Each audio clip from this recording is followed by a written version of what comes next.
Okay, तसंच ते दोन्हीकडून होतं की नाही. अशा पद्धतीचा न्यायदर्शनातला जो पुरावा आहे तो असं म्हणतो, म्हणजे तो फॉर्म्युला आहे, तो म्हणतो प्रमाण तश्चार्थ प्रतिपत्ते. तुम्हाला काही जे बोलायचं आहे, जे एखादा मुद्दा तुम्हाला मांडायचा आहे आणि त्याच्याकरता सिद्ध करायचा आहे, त्याला तो हे बरोबर आहे असं म्हणायचं, तर त्याच्याकरता पुरावा पाहिजे. पुराव्यानंच गोष्ट सिद्ध होते. ओके, हे आता मी तुम्हाला रामायणाचे पुरावे सांगितले. त्याच्या उलट तुम्हाला 10 लाख वर्षापूर्वी झालं असं दाखवायचं आहे, तर मी तुम्हाला म्हणणार पुरावा सांगा मला. 1 लाख वर्षापूर्वी झालं तर पुरावा सांगा. आणि मग वाल्मिकी रामायणाचा मी पुरावा दाखवणार की हे का शक्य नाही असं आपल्याला सांगता येतं. आता दुसरी बाजू आपण बघूया, त्याला आपण एटिक म्हणतो. आता मी एटिक म्हणजे बाहेरच्या लोकांनी आपल्याकरता ठरवलेला आपला इतिहास अशी त्याची व्याख्या आहे. पण तुम्ही म्हणाल हेच तर आम्ही शिकतोय, हेच आम्ही शिकतोय, ह्याचीच परीक्षा देतो. त्याच्यामध्ये ऋग्वेद, रामायण, महाभारत असं जर तुम्ही विचारलं, आत्ता तुम्ही म्हणजे आपण पुण्यात आहो, पुण्यनगरीमध्ये आहो, विद्येच्या माहेरघरामध्ये आहो, इथल्या तुम्ही युनिव्हर्सिटीमध्ये जाऊन कुणालाही विचारा, म्हणजे प्रोफेसर त्यांना विचारा की अच्छा ऋग्वेद केव्हा लिहिला. किती जणांनी जाऊन विचारलं आहे? मी तुम्हाला विचारतो, ऋग्वेद म्हणजे युनिव्हर्सिटीमध्ये काय शिकवतात, ऋग्वेद केव्हा? हां, व्हेरी गुड, व्हेरी गुड. तुम्ही 1 मिनिट उभे राहा तिथे प्लीज. ओके, 1500 BC ना. त्यांच्याकरता टाळ्या वाजवा. म्हणजे परीक्षेकरताचं बरोबर पण अदरवाईज चुकीचं उत्तर. ओके, 1500 BC ते 1700, पण मार्क बरोबर मिळणार ते दिलं की 1500 BC ते 1700 BC मध्ये ऋग्वेद झाला. आणि महाभारत रामायण दुसरं कोणीतरी, महाभारत रामायण हे केव्हा लिहिलं गेलं असं आपल्याला काय शिकवलं जातं? फक्त पुण्यात नाही, भारतभर शिकवलं जातं आणि जगभर सुद्धा. Very good. परत मोठ्यानं सांगा. 600च्या दरम्यान. CE BC? BC. नशीब आपलं, ते BC म्हणतात, पण जनरली 400 BC ते 400 CE वगैरे असं शिकवलं जातं. धादांत खोटं, धादांत चुकीचं, कोणताही पुरावा नाही, एकही पुरावा नाही. पुरावा नाही म्हणजे ज्याला विज्ञान बुद्धी आपण ज्याला म्हणतो, ज्याला तर्कशास्त्र म्हणतो, ज्याला तंत्रयुक्ती म्हणतो. ओके, म्हणजे ज्या कॉन्फिडन्समध्ये तुम्ही विमानात बसता आणि म्हणता की ठीक आहे आता मी पटकन 2 तासामध्ये पोचणार, ह्या कॉन्फिडन्समध्ये पोचतात, ज्या कॉन्फिडन्सचं ते विमानाचं इंजिन तयार झालं आहे, विमानाचं इंजिन बनवणारा मी माणूस आहे तुमच्यासमोर, ज्या कॉन्फिडन्सवर तयार झालं आहे, जी विज्ञानबुद्धी, जे तर्कशास्त्र, जी तंत्रयुक्ती, तसा कॉन्फिडन्स कोणताही दाखवता येत नाही. अशा काढलेल्या तारखा म्हणजे 1700 BC ऋग्वेदाकरता आणि 400 BC आणि 400 CE हे रामायण महाभारताच्या कॉम्पोजिशन करता. ते तुम्हाला इथे दिसतं. तो अत्यंत विवेकशून्य असा तो क्लेम आहे. ओके, त्याच्यामध्ये तुम्हाला आणखी तिथे शब्द तुम्हाला मला वाचता येत नाही नीट, पण तुम्हाला मीच ते लिहिलेले आहेत, ते तुम्ही वाचू शकता तिथे पुढे येते. असं आपल्याला आत्ताचं एक चित्र दिलेलं आहे. हा झाला आपला पूर्वपक्ष.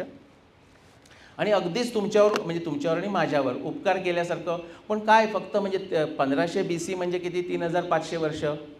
मग ती म्हणतात अरे तुम्ही काय याद करेगा, चल 1700 BC. आणखीनच पुश केलं तर म्हणतात ठीक आहे 2000 BC पण चालेल, काय उपकार करतोस का? अशा प्रकारचे अगदीच त्यांना खेचलं तर ते म्हणतील नाही 10,000 वर्षापर्यंत चालेल. 10,000 वर्ष म्हणताना मग ते इंडस व्हॅली सिव्हिलायझेशन सांगायला लागतात. ओके, बरोबर आहे, ते सगळं खरं आहे, पण ते ज्या पद्धतीनं सांगतायत त्यातलं काहीच तसं खरं नाही.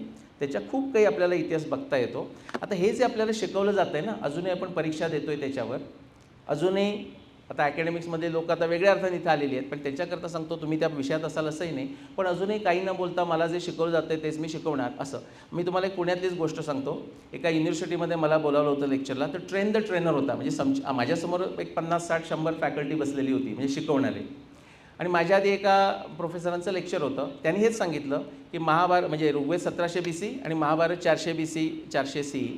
त्यानंतर माझा टर्न होता, तर मी त्यांना प्रोफेसरना विनंती केली तुम्ही थांबलात माझ्या लेक्चरला तर मला आनंद होईल. त्यांना जायचं होतं कुठेतरी म्हणून त्या गेल्या. मी माझ्या लेक्चरमध्ये सांगितलं तर त्यांना त्या प्रश्नोत्तर, त्यांच्या लेक्चरनंतर कोणीतरी प्रश्न विचारला. प्रश्न असा विचारला की पण आपण इकडे मानतो की महाभारत झालं 3000 BC वगैरे, ऐकलं आहे ना तुम्ही? किती जणांनी ऐकलं आहे महाभारत 5000 वर्षापूर्वी झालं? हां, ते चुकीचं आहे, तेही चुकीचं आहे. पण सांगायचा मुद्दा असा की कोणतरी म्हणाले की ते 5000 वर्षापूर्वी झालं, तुम्ही तर सांगताय 400 म्हणजे 2000 वर्षापूर्वी. तर त्या प्रोफेसरने उत्तर दिलं की हे बघा, मी माझ्या वैयक्तिक आयुष्यात घरी मला काय मानायचं ते मानू शकते, पण जेव्हा मी प्रोफेसर म्हणून उभा राहतो, उभी राहते आणि मी जगाला तोंड देते, तेव्हा मला विज्ञानाचीच भाषा वापरावी लागते. ओके, तेव्हा मला समोर त्याला सांगावं लागतं. त्याच्यानंतर माझं लेक्चर होतं. मी म्हटलं मी 35 वर्ष जगाला फेस करतो आहे, मला कधी असा प्रश्न पडला नाही की घरात एक वेगळं बोलू आणि बाहेर वेगळं बोलू. अशी बोलायची गरजच नाही. इतकं स्वच्छ, स्पष्ट, शुद्ध आपल्या ग्रंथामध्ये लिहून ठेवलेलं आहे. ओके, तर हा आपला जो दुसरा मुद्दा आहे की साधारण आपली 10,000 वर्षाची संस्कृती आहे किंवा 5,000 वर्षाची संस्कृती आहे, हे आपल्याला जरी बरं वाटत असलं तरी ते सुद्धा चुकीचं वाक्य आहे. पण त्याच्यापेक्षा मोठा डेंजर हा आहे की आपण जेव्हा म्हणतो आपली संस्कृती 5,000 वर्ष आहे, तर तुमच्या मनात असतं की तो आर्यन इन्व्हेजन हे चुकीचं आहे. असं किती जणांना वाटतं की आर्यन इन्व्हेजन हे चुकीचं आहे, त्याला काही पुरावा नाही. पण तुम्ही जेव्हा तुमच्या तोंडानं सांगता की ते 5,000 वर्ष आपली संस्कृती आहे किंवा इव्हन 10,000 वर्ष संस्कृती आहे, तर इनडायरेक्टली तुम्ही आर्यन इन्व्हेजन थिअरीचं समर्थन करत असता, तुम्हाला कळो का न कळो. तो आपल्याला तो मुद्दा बदलायचा आहे. ओके, आता आपण उत्तर पक्ष म्हणजे आता ह्याच्या विरुद्ध माझं संशोधन काय दाखवतं, विरुद्ध म्हणजे ह्याच्यापेक्षा थोडं वेगळं असलेलं ते आपण बघूया. मुळात आपल्याला आपली संस्कृती किती जुनी आहे थोडंसं बघायचं आहे. आपल्याला डायनॅमिक भारतकडे यायचं आहे. हाही मुद्दा येईल की हे मागचं कशाला सांगताय, आता पुढचं 2-20 वर्षाचं बोला, असं तर होणारच. पण मागचं जर तुम्हाला कळलं नाही तर पुढचं कळणार नाही. ओके, आता किती जुनी आहे ह्याच्यावर आपण एक बोलू. आणि भारत, तेव्हाचा भारत म्हणजे प्राचीन काळातला भारत, महाभारतातला भारत, रामायणाच्या काळातला भारत आणि ऋग्वेदातला भारत म्हणजे नक्की कोणता होता, त्याचं आपण थोडं समजून घेऊया. ह्याचं साधं उत्तर, सोपं उत्तर असं आहे की त्या काळी म्हणजे किती आपली संस्कृती जुनी आहे आणि त्या काळी आपला नक्की भारत म्हणजे कुठे होता किंवा कोणता एरिया होता, ह्याचं खरं उत्तर आपल्याला माहिती नाही. ह्याचं माहिती नाही कारण ती फार प्राचीन संस्कृती आहे. आणि जसं आपण मागे जातो, आपण सुद्धा मूळ गाव शोधत जातो, पण नंतर कळतं तेही मूळ गाव नाही आपलं, तेही कुठून तरी आले, असं ते होत जातं. खरं माहीत नाही. पण माहीत नाही म्हणजे काय अगदीच काही सांगता येणार नाही असं नाही. आपण ऋग्वेद घेतला आणि ऋग्वेदाच्या संदर्भाच्या अनुषंगानं आत्ताच्या विज्ञानातले पुरावे जर शोधायला लागले तर आपल्याला अगदी सहजपणे 2,20,000 वर्ष मागे जाता येतं. ओके, कुणी विचारलं तुम्हाला आता कॉन्फिडन्स वाटला आणि दाखवलं, तुम्ही म्हणला 2,20,000 वर्ष, ते म्हणले कसं कशावरून, तर हे चित्र पाठवायचं त्यांना, त्याच्यात शोधत बसा. मी सगळं वाचावं असा उद्देश नाही आहे. वेगवेगळ्या वैज्ञानिक लोकांनी, आपले अभ्यास करणाऱ्या लोकांनी त्याच्यात सांगितले संदर्भ आहे, तर आपल्याला 2,20,000 वर्षापर्यंत जाता येतं. अर्थात काय होतं, जसं आपण मागे जातो तसा पुरावा कमी होत जातो. काळाच्या ओघामध्ये पुरावा नष्ट होत जातो, तो कमी होत जातो. आपण एक दुसरा हे घेऊ की अगदी समजा तुम्हाला 2,20,000 सांगायला भीती वाटते, तर तुमच्याकरता सोय करायची म्हणून मी दुसरं सांगितलं, ते नाही म्हणजे ते पचत नाही आहे का, मग आता हे घ्या. तर आपल्याला अनेक वेगवेगळ्या शाखांचा अभ्यास केला तर आपल्याला सहजपणे 75,000 वर्षापर्यंतचा पुरावा सांगता येतो. 75,000 वर्षापूर्वी भारतामध्ये अशी, म्हणजे आपला जो तुम्हाला मी भारत दाखवला त्याच्यामध्ये अशी एक घटना घडली. ती घटना घडली इंडोनेशियामध्ये. एक मोठा वल्कॅनिक इरप्शन झालं, ज्वालामुखीचा उद्रेक झाला आणि त्याच्यामध्ये प्रॅक्टिकली आपला सगळा भारत नष्ट झाला. नष्ट म्हणजे मानवी संस्कृती अगदी नष्ट व्हायची वेळ आली. त्याला टोबा एक्सप्लोजन असं म्हणतात. तुम्ही त्या डाव्या बाजूला माझ्या बघितलं तिकडे कोपऱ्यामध्ये तसं ज्वालामुखीचं चित्र आहे. तो 72,000 BCचा पुरावा आहे. आता बरीच लोकं तुम्ही पुरावा दाखवा, त्याच्यात त्यांना आर्किओलॉजीच बऱ्याच लोकांना फक्त कळते. त्या आर्किओलॉजीमध्ये फक्त डर्ट आर्किओलॉजी कळते, म्हणजे हातामध्ये पीक किंवा ते पिकाव घेऊन डिग करायला लागायचं, एवढंच म्हणजे आर्किओलॉजी कळते. आर्किओलॉजीचा अर्थ असा आहे, आर्किओ म्हणजे पास्ट आणि लॉजी म्हणजे सायन्स. आपल्या भूतकाळाचा अभ्यास करण्याकरता जी गोष्ट आपण वापरतो त्याला खरं आर्किओलॉजी म्हटलं पाहिजे. म्हणजे फक्त भांडी काढली आणि पॉट्स आणि पॅन्स काढली म्हणजे आर्किओलॉजी असा त्याचा अर्थ होत नाही. बऱ्याच लोकांना तसा वाटतो म्हणून मी सांगितलं. पण तसंसुद्धा आपले रवी कोरिसेटर म्हणून खूप चांगले वैज्ञानिक आर्किओलॉजिस्ट आहेत. त्यांनी जर तुम्ही ज्वालापुरमला गेलात आंध्र प्रदेशामध्ये, तसा जो ट्रेंच आहे जमिनीमध्ये काढलेला, तर खाली सगळी माती, मध्ये एक राखेचा ट्रेंच आहे आणि त्याच्यावर परत माती आणि आणि हे सगळं एक मी तुम्हाला सांगतोय पूर्ण भारतभर मिळतं, भारताच्या बाहेरसुद्धा मिळतं. म्हणजे भारताचा जो एरिया आहे तिबेट आणि मिडल ईस्ट, अरेबियन सी सगळीकडे मिळतं. तो सगळीकडे प्रत्येक वेळी 1.5 ते 72,000 BC, 75,000 वर्षापूर्वीचा. पण त्यातूनही आपण वाचलो आणि त्याच्यानंतरही परत आता आपल्याकडे जे किती 140 कोटी जे काही झालेलं आहे ते त्याच्यानंतरचं झालेलं आहे. 75,000 वर्षापूर्वीचा वेगवेगळ्या प्रकारचा पुरावा आपल्याकडे मिळतो. आणि अगदीच तेही तुम्हाला पचत नसलं तर हे कमीत कमी तुम्ही लक्षात ठेवायला हरकत नाही की आत्ता 5,000 विसरून जा, 10,000 विसरून जा. जर कुणी आपल्याला विचारलं की बाबा तुमची संस्कृती किती जुनी, तर तुम्हाला खात्रीनं पहिल्यांदा श्रद्धेमध्ये आणि इंटरेस्ट असला तर प्रज्ञेमध्ये म्हणजे समजून घ्यायचं की असं कोण का म्हणतं, तर तुम्हाला सांगता आलं पाहिजे की कमीत कमी आपला 21,000 वर्षापेक्षा जास्त इतिहास आहे, 25,000 वर्षापेक्षा जास्त इतिहास आहे असं तुम्हाला सांगता आलं पाहिजे. 5,000 हा नंबर चुकीचा आहे कोणी म्हणत असतं तरी, 10,000 नंबर हा चुकीचा आहे. तो आपणच आपल्या पायावर धोंडा मारून घेतल्यासारखं आहे, तो आपल्याला टाकून दिला पाहिजे. एवढं जरी लक्षात ठेवलं तरी माझ्या आजच्या भाषणाचं सार्थक झालं असं मी म्हणेन. ओके, हे माझं 35 वर्षाचं काम आहे, त्याची थोडक्यात ती समरी आहे. आता हे कसं काढलं, आजचा महाभारत कसा काळ काढला हा विषय नाही, रामायण कसा काढला हा विषय नाही, डायनॅमिक भारत हा विषय, पण थोडक्यात समरी म्हणून सांगतो. 35 वर्षाची समरी 3 मिनिटाच्या आत. ओके, ती म्हणजे अशी की महाभारत ग्रंथामध्ये 300च्या आसपास खगोलशास्त्रीय संदर्भ आहेत. आणि जसं आपण जिक्सॉ पझल आणि शब्दकोडं क्रॉसवर्ड पझल सोडवतो तसे ते क्लूज म्हणून घेतले. आता ट्रेजर हंट लक्षात आहे ना तुमच्या, तसे ते क्लूज म्हणून आपण घेतले आणि जर सोडवायचा प्रयत्न केला तर ते एकच उत्तर येतं, ते म्हणजे 5561 BC, महाभारत युद्धाचं वर्ष. म्हणजे किती हजार वर्षापूर्वी? साधारण 7500 वर्षापूर्वी, बरोबर. 5561 मध्ये 2026 ॲड करायचे आहेत आपल्याला, साधारण 7500 वर्षापूर्वी, 7000 वर्षापूर्वी. रामायण, वाल्मिकी रामायणामध्ये, आता हे महत्त्वाचं आहे, तुम्ही जर इतिहास म्हणून अभ्यास करत असाल, आपल्याकडे सायली ना, सायली ताई इथे आहेत, बऱ्याच जणांना माहिती असतील, नसतील तर त्यांचा एकपात्री प्रोग्राम नक्की बघा. तर आपल्याला हे सगळे जे क्लूज आपण जे घेतो आहे ना त्याच्यामध्ये, तर ते वाल्मिकी रामायण असा प्रोग्राम करतात किंवा व्यासांचं महाभारत.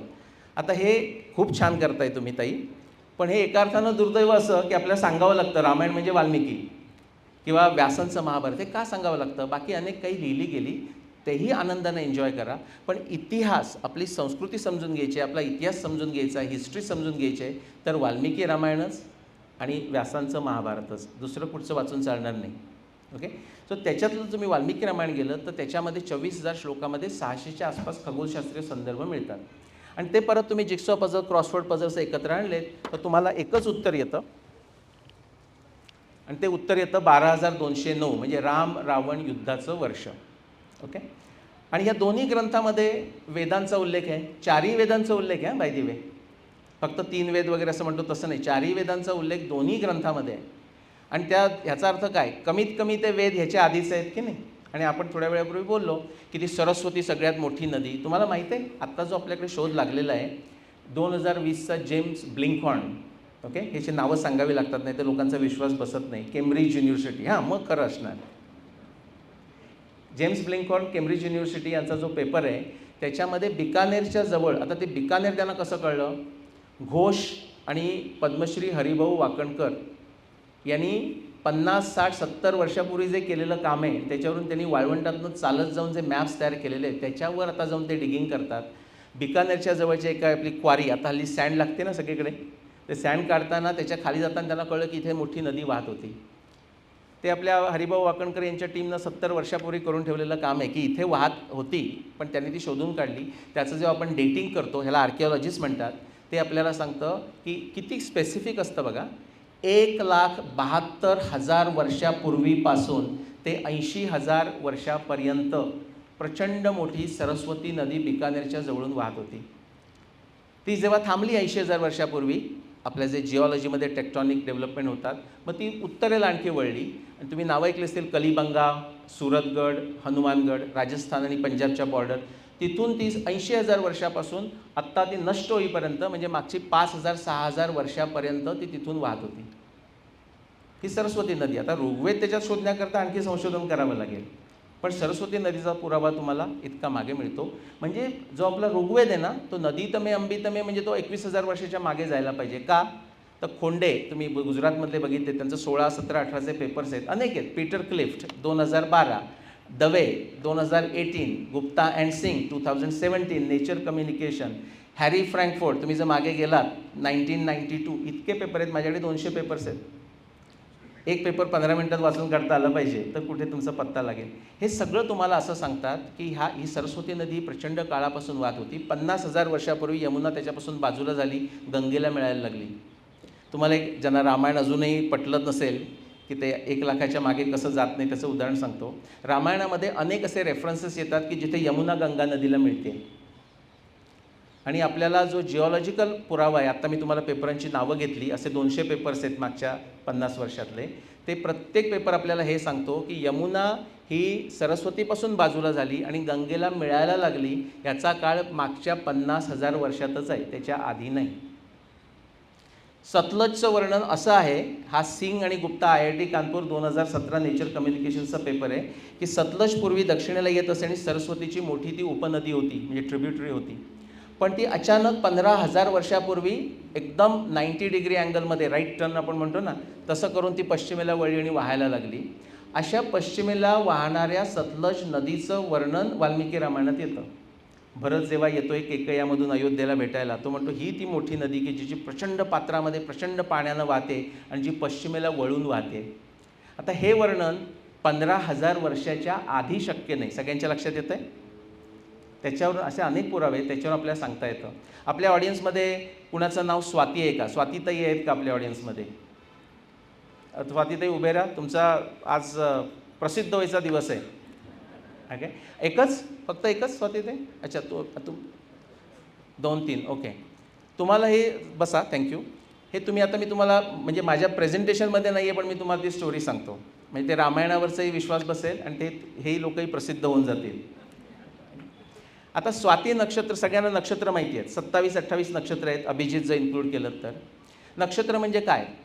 तारे भरपूर आहेत, पण ही जी नक्षत्र आहेत ती म्हणजे अशी की जो सूर्याचा जो मार्ग आहे आपल्याला पृथ्वीवरून दिसणारा, किंवा बराचसा आपले ग्रह आणि चंद्र यांचा जो मार्ग आहे, ते मार्ग कुठे आहेत त्यांचं पोझिशन लक्षात ठेवण्याकरता आपण त्यांनी तारे शोधून काढले. 27 तारे अशाकरता शोधून काढले कारण 27 दिवसामध्ये चंद्र पूर्ण परिक्रमा करतो, म्हणून आपण 27 नक्षत्र त्याच्यामध्ये काढली. त्याच्यामध्ये एक नक्षत्र स्वाती आहे, सगळ्यांना माहिती आहे ना. किती जणांना 27 नक्षत्राची नावं माहिती आहेत? हां, म्हणजे विद्यार्थ्यांना जरा रिलॅक्स वाटेल की मोठ्या लोकांना पण माहिती नाही आहेत, बऱ्याच लोकांना.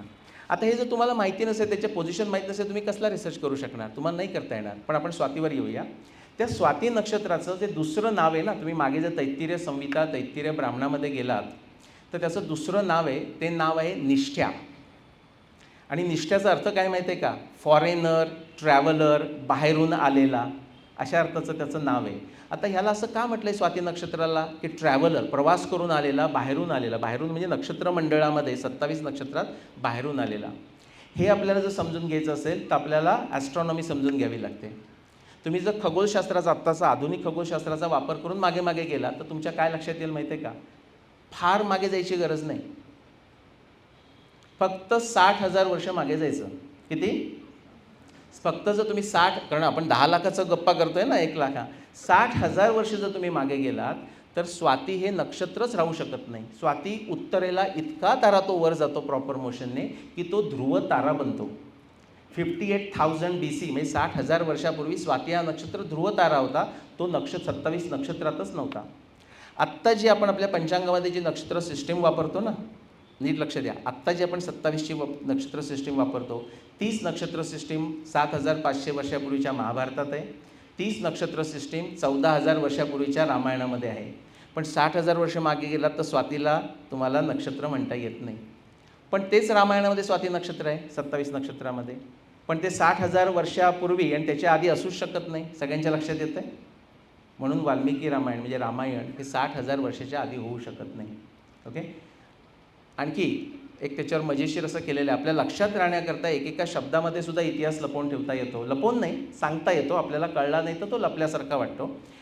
तर आपल्याकडे आपस्तंभ गृह्यसूत्र म्हणून एक पुस्तक आहे. गृह्यसूत्र अनेक आहेत. म्हणजे लग्नविधी कसे करावे, मुंज कशी करावी, पूजा कशी करावी, असे सगळे जे विधी असतात त्याच्यामध्ये परत ते स्वाती नक्षत्र सगळे, स्वातीतही तुम्ही फार प्रसिद्ध आहात, ते नक्षत्र तिथेही येतं ना, नक्षत्राचं येतं. त्याच्यामध्ये परत त्याला निष्ठा म्हटलेलं आहे. आणि असं म्हटलेलं आहे की ज्या पित्याला असं वाटतं की आपली मुलगीचं लग्न सुस्थळी व्हावं आणि ती तिथे गेल्यानंतर आनंदाने राहावी, ती एका घरातून दुसऱ्या घरात जाते, म्हणजे फॉरेनर म्हणून जाते ना त्या घरामध्ये, आणि प्रवास करून जाते. असं ज्या पित्याला वाटतं की आपली मुलगी अशा सुस्थळी जावी, त्या पित्यानं आपल्या मुलीचं लग्न स्वाती नक्षत्रावर करून द्यावं. आता हा जो प्रकार आहे ॲस्ट्रॉनॉमीचा, हा किती सहजपणे माहीत होता आपल्या नवीन म्हणजे यंग मुलांकरता पण सांगतो. ह्याच्याकरता आपण परत रामायणात जाऊया. हनुमान जेव्हा सीतेच्या शोधाकरता आता लंकेकडे उड्डाण करतो आहे, ओके, तेव्हा तो त्या महेंद्र पर्वतावर चढला आणि आता लंकेकडे तो उड्डाण करणार आहे. आणि तो इतर त्याच्या पार्टीमधल्या वानर लोकांना तो सांगतोय की आता मी कसा जाणार आहे. आपल्याला विमानात बसल्यानंतर मॅप दाखवतात ना की कसं ते जाणार आहे, असं अँगल करून वगैरे दाखवतात ना समोर, कसा जाणार आहे. तो म्हणतो इव स्वाती इव अंबरे, जशी आकाशामध्ये स्वाती नक्षत्र प्रवास करते तसा मी प्रवास करून लंकेकडे जाणार आहे. आणि ते तो 14,000 वर्षापूर्वी सहजपणे वानरांना सांगतो. मी त्या वानरांना माहिती आहे स्वाती नक्षत्राचा प्रवास, आपण विसरलो आहे पण त्यांना माहिती आहे. अगदी परत नवीन लोकांकरता म्हणजे आपल्या सगळ्याच लोकांकरता, सगळेच आपण नवीन आहोत, सगळेच 100च्या खालचे आहोत म्हणजे यंगच आहोत. अशा लोकांकरता सांगतो की कोपर्निकसने काय सांगितलं. कोपर्निकसच्या आधी पश्चिम युरोपामध्ये समजत होते की पृथ्वीमध्ये आहे, पृथ्वी हलत नाही, बाकी सगळे गोलगोल फिरत आहेत. कोपर्निकसने सांगितलं की तसं नाही आहे. तो सुद्धा घाबरत घाबरत सांगितलं. तो म्हटला सूर्यामध्ये आणि बाकी सगळे फिरत आहेत. पण त्याने काय सांगितलं माहिती आहे का, म्हणजे किती रिलिजन आणि सायन्स हे नको हे बरोबर आहे, त्याच्यामध्ये इतका वाद होता की कोपर्निकसला इतकी भीती होती, त्याने ते पुस्तक लिहिलं. त्याचं फक्त एवढंच सांगायचं होतं घाबरत की सूर्यामध्ये आहे, पृथ्वी नाही. तो म्हटला मी गेलो ना की ते पुस्तक पब्लिश करा. कारण त्याच्यानंतर आलेल्या गॅलिलिओला काय झालं तुम्हाला माहिती आहे. गॅलिलिओची जी इन्क्विजिशन झाली चर्चनं केलेली, ते गॅलिलिओला दोषमुक्त करायला 1992 उजाडला, माहिती आहे तुम्हाला. आणि असं नाही म्हटलं, ते म्हटले की नाही आमचं थोडंसं चूक झालं, एरर झाला त्याच्यामध्ये, गॅलिलिओला काही चूक केलं नाही, पण आम्ही चुकलो हे त्यांनी म्हटलेलं नाही अजूनही. आता मी तुम्हाला मुद्दाम कोपर्निकस म्हणजे 16वं शतक 1500 समथिंग, त्याच्या आधी तुम्हाला 200-300 वर्ष घेऊन जातो. आपली ज्ञानेश्वरी 13व्या शतकातली. भारतातल्या बाकीच्या लोकांचं माहीत नाही, पण महाराष्ट्रीयन 13व्या शतकातल्या महाराष्ट्रीयन लोकांना सहजपणे काय माहीत होतं हे तुम्हाला समजून घ्यायचं असेल. किती लोक ज्ञानेश्वरीने वाचलेली आहे किंवा वाचतात, बाकीच्यांनी का वाचावी त्याचं मी तुम्हाला एक उदाहरण म्हणून सांगतो. त्याच्यातमध्ये तुम्ही 4थ्या अध्यायामध्ये गेलात आणि 99वी ओवी आहे. त्याच्यामध्ये एक काही वेगळी गोष्ट सांगतायत ज्ञानेश्वर, पण ती समजून सांगण्याकरता दृष्टांत किंवा आपण उदाहरण देतो. असं देताना ते म्हणतात, ज्ञानेश्वर काय म्हणतात नीट ऐका. यंग लोक, तुमची जरी मातृभाषा मराठी नसली तरी कळेल तुम्हाला. आणि उदो असतो चेनीप्रमाणे, उदय होतो सूर्याचा, अस्त होतो. आणि उदो असतो चेनीप्रमाणे जैसे का सूर्याचे चालणे, तैसे नैष्कर्म्यत्व जाणे कर्मीची असता. म्हणजे नैष्कर्म्य कर्म कसं समजून घ्यावं, तर कर्म तर करतोय पण करत नाही आहे. जसं सूर्य आपल्याला सकाळी उगवला, मग तो डोक्यावर आला, मग संध्याकाळ झाली की खाली पश्चिमेला गेला असं वाटतं, पण ज्ञानेश्वर म्हणतात तसं तो सूर्य कुठेच हलत नाही आहे. आता हे महाराष्ट्रीयन लोकांना 13व्या सेंचुरीमध्ये नीट माहीत होतं, कोपर्निकसच्या आधी 300 वर्ष. म्हणजे ज्यांना म्हटलं की अरे कोपर्निकसच्या आधी कुठे विज्ञान होतं, आपण त्याला विज्ञान म्हटलं नाही, कारण तो कॉमन सेन्स होता. ओके, आपण थोडंसं पुढे जाऊ. व्हेर इज एन्शंट भारतवर्ष, ती जागा. आता हे जर तुम्ही समजलं नाहीत ना, महाभारताचा लँडस्केप तुम्हाला दाखवतो. आपल्याला भारत दिसतोय, पण मी मुद्दाम एक सर्कल करणार आहे. याच्याही पुढचं बाहेरचं आहे, पण तो मॅप नीट दिसावा म्हणून मी पुढे गेलो नाही. महाभारत युद्धामध्ये आलेले जे राजे होते ते आत्ताचा आपला जो भारत आहे त्यातून आलेच होते. आत्ताचा पाकिस्तान आहे, अफगाणिस्तान आहे, सगळ्यांना गांधारी वगैरे तर माहीतच आहे, ते आलेलेच होते. नेपाळ, तिबेट, आत्ताचा बांगलादेश, ब्रह्मदेश, सगळीकडे आलेच होते. पण इवन पश्चिमेकडे तुम्ही गेलात तर सिरिया, जॉर्डन, टर्की, इराक, इराण इथून आलेले होते. पूर्वेला गेलात तर ते राजे सगळे आलेले होते. भगदत्त किती जणांनी नाव ऐकलं आहे. भगदत्त हा जो महाभारतामधला जो राजा आहे, कौरवांच्या बाजूने लढलेला, एक औक्षणी सैन्य घेऊन आलेला, म्हणजे 2 लाख सोल्जर्स घेऊन आलेला, हा बगदादमधून आलेला होता. आता तुम्ही मला काहीतरीच सांगताय. बगदाद हे नाव भगदत्तावरून आलेलं आहे. नंतर जाऊन गुगलमध्ये आणि हल्ली AI पण आले ना, आर्टिफिशियल इंटेलिजन्स, त्याला विचारून बघा. असं जा मागे, एक प्रश्न विचारून नाही होणार. बगदादचा अर्थ काय असं सांगत जा मागे त्याला. प्रागज्योतिषपूर महाभारतामध्ये कुठे आहे, रामायणामध्ये प्रागज्योतिषपूर कुठे आहे, भगदत्ताची राजधानी कोणती, ती कुठच्या बाजूला आहे भारतापासून, असं विचारत जा, तुम्हाला त्याचं उत्तर मिळेल. बगदाद आपण ज्याला म्हणतो, अमेरिकेमध्ये आम्ही त्याला बॅगडॅड असं वगैरे म्हणतो, त्याला इराकी लोक कसं म्हणतात माहिती आहे का, बगदा. तसं फ्रेंच लोक पॅरिसला पॅरी असं म्हणतात ना, शेवटचं म्हणत नाही, तशासारखं त्याचं आहे. हा झाला महाभारताच्या वेळचा लँडस्केप. रामायणाचा लँडस्केप म्हणजे आपला जो भारत दिसतो तसाच आहे. आपल्याकडे पुस्तक स्टॉल आहे की नाही माहीत नाही, पण जर इंटरेस्ट असेल तुम्हाला एकच पुस्तक घ्यायचं असेल माझं, आणि घेतले तर चालेल, पण सुग्रीवास ॲटलास जर उपलब्ध असेल तर नक्की घ्या. ते मराठीमध्ये पण आहे आणि इंग्लिशमध्ये पण आहे. सुग्रीव जेव्हा 4 वानरांच्या पार्टी करतो आणि 4 दिशेला सीतेच्या शोधाकरता जेव्हा पाठवतो, तेव्हा त्यांना तो, तुम्हाला काय वाटतं आत्ताच फक्त तुमच्याकडे GPS आहे. Sugriva was like what is that, NVIDIA वगैरे जी काही कंपनी आहेत ना, त्याचा तो हेड असल्यासारखा होता. तो 4ही दिशांना सांगतोय की कुठपर्यंत तुम्ही जाऊ शकता. तो जा असं म्हणत नाही आहे. थोडक्यात तुम्हाला फक्त समरी सांगतोय. हा रामायणाच्या वेळचा भारतीय लोकांना माहीत असलेला जगाचा भूगोल आहे. तुम्ही जर वर्णन वाचली, तुम्ही म्हणाले काहीतरी सांगताय, त्यांच्याकरता वाल्मिकी रामायण किष्किंधाकांड सर्ग 39, 40, 41, 42, 43 हे जाऊन तुम्ही वाचा. ते एका हातात घ्यायचं आणि एका हातामध्ये गुगल मॅप्स आणि बघायला लागायचं. तर पूर्वेला प्रत्यक्ष वानर तिथे जात नाहीत, पण तो पूर्वेला दक्षिण अमेरिकेतल्या अँडीज पर्वतापर्यंत सांगतोय. पश्चिमेला स्वित्झर्लंडपर्यंत सांगतोय, आल्प्स पर्वतापर्यंत सांगतोय, उत्तरेला सायबेरिया आर्टिक समुद्रापर्यंत सांगतोय आणि दक्षिणेला तो तुम्हाला अंटार्क्टिकापर्यंत सांगतोय. ओके, तेवढं आपण पुढे जाऊ. आता ह्याला हे आता आपल्या रामायण महाभारतात लिहिलं आहे, पण भारतातून बाकीकडे सगळीकडे लोक गेले. आर्यन इन्व्हेजन झालं, ज्याला आर्यन इन्व्हेजन म्हणतात ते झालेलं आहे. पण आर्यन इन्व्हेजन म्हणजे भारतातल्या आर्यांनी बाहेर जाऊन केलेलं इन्व्हेजन आहे. हा पेपर स्वीडिश 2 ऑथर्सचा पेपर आहे. आता मी लिहिलं तर तुम्ही विश्वास ठेवणार नाही. 2020चा पेपर आहे. ते म्हणतात की बाहेरून लोक, म्हणजे विशेषतः आफ्रिका सध्या मॉडेल आहे म्हणून म्हणतात की आफ्रिकेतून लोक होमो इरेक्टस म्हणजे असा 2 बायपेडल चालणारा माणूस सारखा दिसणारा असे आले असतील, पण ते हा जो भारताचा मधला जो ग्रीनिश एरिया कव्हर केलेला आहे ना, भारत आणि त्याच्या बाहेरचा जो एरिया कव्हर केला, तुम्हाला सगळे ॲरोज बघा बाहेर जात आहेत. त्या एरियामध्ये कुकिंग पॉटसारखं आपलं डोसा, इडली असं सगळे वेगवेगळे बनवण्यात आले ह्युमन बिईंग्स आणि पूर्ण जगभर पाठवण्यात आले. हा 2020चा पेपर आहे, मुद्दाम काढून वाचा त्याच्याकरता. म्हणजे महाभारत, रामायण, ऋग्वेद जे आपल्याला सांगतं आहे, कृण्वंतो विश्व आर्या, पूर्ण आपण विश्वाला संस्कृत करून सोडूया, ते तुम्हाला आता त्याचा जेनेटिक्समधला तुम्हाला पुरावा ह्याच्यामध्ये दिसतो आहे. ओके, थोडंसं पुढे जातो. आता आपण अगदी थोडंसं जवळचं बघूया, अगदी फार दूर नको, हजारो वर्ष. ॲनाटॉमी ऑफ प्रॉस्पेरिटी, कारण आपल्याला डायनॅमिक भारताबद्दल बोलायचं आहे. आत्ता समजा मी तुम्हाला विचारलं, तुम्ही असे हात वर करून मला नंबर दाखवा. 10 म्हणजे absolutely fascinated, very happy with the prosperity we have, आणि 1 म्हणजे नॉट रिअली. ओके, सो 1 म्हणजे असा दाखवू शकता तुम्ही, अंगठा जरी असा असला तरी. आणि 10 म्हणजे I am absolutely happy with the way India is prosperous today. तर मला तुमच्याकडनं पोल हवा आहे. तर तुम्हाला असं कुठे वाटतं आपला आत्ताचा जो डायनॅमिक भारत, प्रॉस्परस भारत आहे, तो 0 to 1 किंवा 1 to 10 स्केलवर तो कुठे आहे? हात वर करून मला दाखवा, तुम्हाला कुठे वाटतं? ओके, ठीक आहे. आता तो इतक्या ऑडियन्समध्ये 1 हात वर गेला आहे का 2 ते कळत नाही मला पटकन, पण खूप लोकांचे 5 म्हणजे रिजनेबली सॅटिस्फाईड आहात तुम्ही, ॲव्हरेज 5 आणि व्हेरी गुड. ओके, आता ह्याच्यापेक्षाही कधी भारत प्रॉस्परस होता का? तर आपण बघूया. होता का असं वाटतं तुम्हाला? सोन्याचा धूर वगैरे असं आपण कथा ऐकलेल्या आहेत, पण त्या सोन्याच्या धूरचा आपल्याला पुरावा पाहिजे. प्रमाण तश्यार्थ प्रतिपत्ते, तो हा सोन्याच्या धुराचा पुरावा. एक्स ॲक्सिस हा टाईमचा ॲक्सिस आहे, नीट लक्ष द्या, तो लिनियर ॲक्सिस नाही आहे. तुम्ही त्या डाव्या बाजूला गेलात तर पहिला छोटंसं 1 इंच म्हणजे 1000 वर्षे आहे, आणि त्याच्यानंतरचा जो पुढची 1000 वर्षे ती स्प्रेड आउट केलेली आहे. वेगवेगळ्या देशांची नावं आहेत आणि त्यांचं तुम्ही डाव्या बाजूला बघितलं तर GDP सगळ्यांना कळतं, ग्रोस डोमेस्टिक प्रॉडक्ट.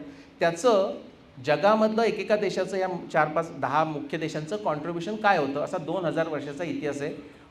वर्ल्ड बँकेनं हा स्टडी कमिशन केला होता. तुम्ही अँगस मॅडिसन नाव ऐकलं असलं, किती जणांनी अँगस मॅडिसन नाव ऐकलं आहे? थोड्याच लोकांनी, म्हणजे मी ब्लफ केलं तरी चालेल. हां, त्याच्या आधी एक बायरॉन नावाचा माणूस होता, बेल्जियम, त्याला ते त्यांनी काम दिलं होतं. त्याने मागचा तो 400-500 वर्ष गेला. त्याच्यामध्ये सुद्धा मागे जरी तुम्ही 500-600-1000 वर्ष, 700-800 वर्ष गेलात ना, तरीसुद्धा भारत आणि चायना यांचं कॉन्ट्रीब्युशन खूप मोठं दिसायला लागतं.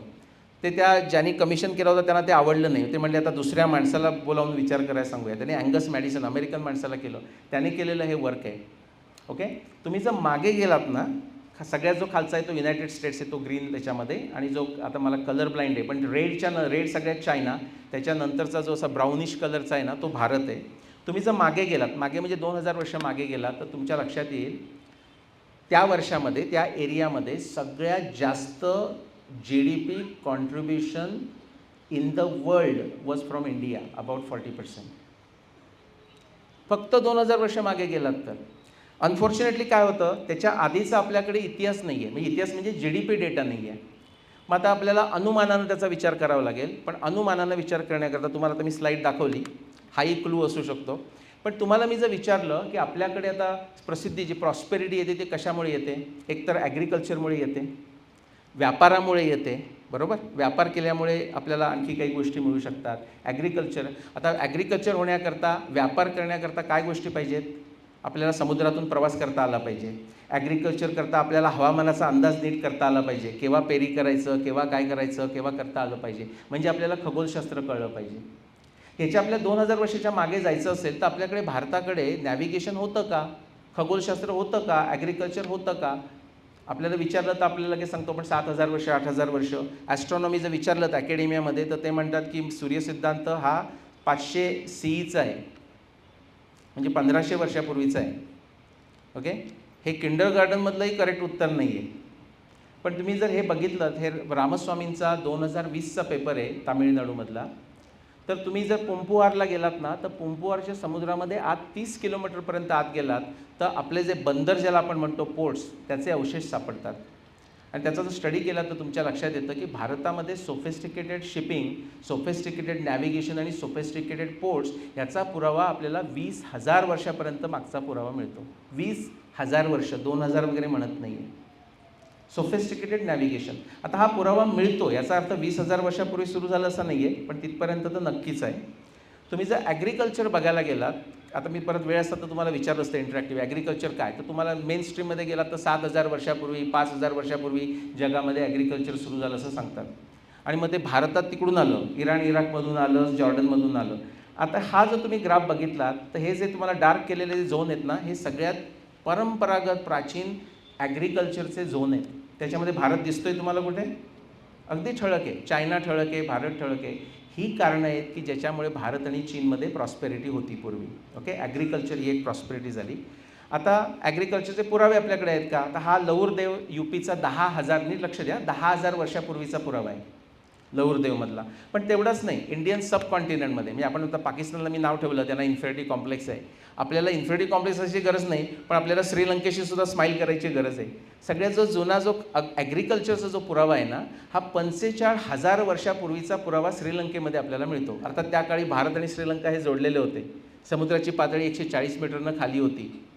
ओके, तिथे तुम्हाला 45,000 वर्षापूर्वीचा वाईल्ड हार्वेस्टिंग, स्टोरेज, कुकिंग असा सगळा पुरावा तुम्हाला ॲग्रिकल्चरचा मिळतो पिअर रिव्ह्यूड पेपर्समध्ये, ज्यांना काही लोकांना पिअर रिव्ह्यूडचं फार कौतुक असतं त्यांच्याकरता. आता डोमेस्टिक माऊस म्हणजे आपल्या गणेशाचं वाहन. आता जगभर डोमेस्टिक माऊस आहेत. म्हणजे आपण जे रानटी काय म्हणतो ते उंदीर, म्हणजे ते घुशी वगैरे असं नाही, डोमेस्टिक माऊस अगदी जवळजवळ हे करणारे. जगभर सगळ्या ज्या व्हरायटी आहेत आणि त्यांच्याशी तुम्हाला जर माऊसच्या भाषेमध्ये बोलता येत असेल आणि त्याला जाऊन विचारलं की बाबा रे तुझं मूळ गाव कोणतं, आता हे आपल्याला विचारता येत नाही. मग ते कसं विचारलं जातं? जेनेटिक्सच्या भाषेत विचारलं जातं. त्यांचं जेनेटिक्स सॅम्पल घेतात आणि मग ते बघतात की याचं मूळ गाव कोणतं. जगातले सगळे जे डोमेस्टिक माऊस आहेत त्यांचं जर तुम्ही हे जर जेनेटिक सॅम्पल घेतलं आणि त्याचा अभ्यास केलात विज्ञानाच्या पद्धतीने, तर ते सगळेजण सांगतात की आमचं मूळ गाव भारत. आपल्याकडे कोणी यूपीची लोकं आहेत आत्ता यूपीमध्ये, त्यांच्याकरताही अभिमानाची मुवमेंट आहे. म्हणजे भारत म्हणून आपल्याला अभिमान झालाच पाहिजे, पण यूपीचं असेल तर आणि भारतामध्ये यूपी म्हणजे ॲग्रिकल्चरचं सेंटर. आता हे जे डोमेस्टिक माऊस आहेत ना, ते काय सहज स्वित्झर्लंडला चला वेकेशन घेऊ म्हणून गेलेले नाही आहेत. जेव्हा ॲग्रिकल्चर इथून बाहेर गेली तर त्याच्याबरोबर ते गेलेले आहेत. ओके, त्याच्या निमित्तानं गेलेले आहेत. आता हे बऱ्याच लोकांचा विश्वास बसत नाही आहे, मी त्यांचे चेहरे बघतोय. आता मी विश्वास बसेल असं काहीतरी सांगणार आहे याच्याबद्दल. हा जर्मन जेनेटिसिस्ट बॉन हॉमी यांचा 2007चा पेपर आहे. आता सगळे मग बरोबर असणार. बॉन हमी 2007. त्याच्यानंतरचे अनेक स्टडी आहेत या डोमेस्टिक माऊसवरचे की ते रामायण महाभारत काळात सुद्धा ते इस्रायलपर्यंत पोचलेले आहेत, दक्षिण फ्रान्सपर्यंत पोचलेले आहेत. म्हणजे इतकं सगळं बाहेर चालू होतं. म्हणजे बाहेर जाणं येणं आर्य फिरत होते, पण ते इथून निघालेले आर्य आहेत. ओके, आता ह्याच्याकरता जे आपल्याला खगोलशास्त्र पाहिजे ते खगोलशास्त्र भारतामध्ये प्रगत होतं का? तर थोडक्यात उत्तर त्याचं आहे की उत्तर होतं.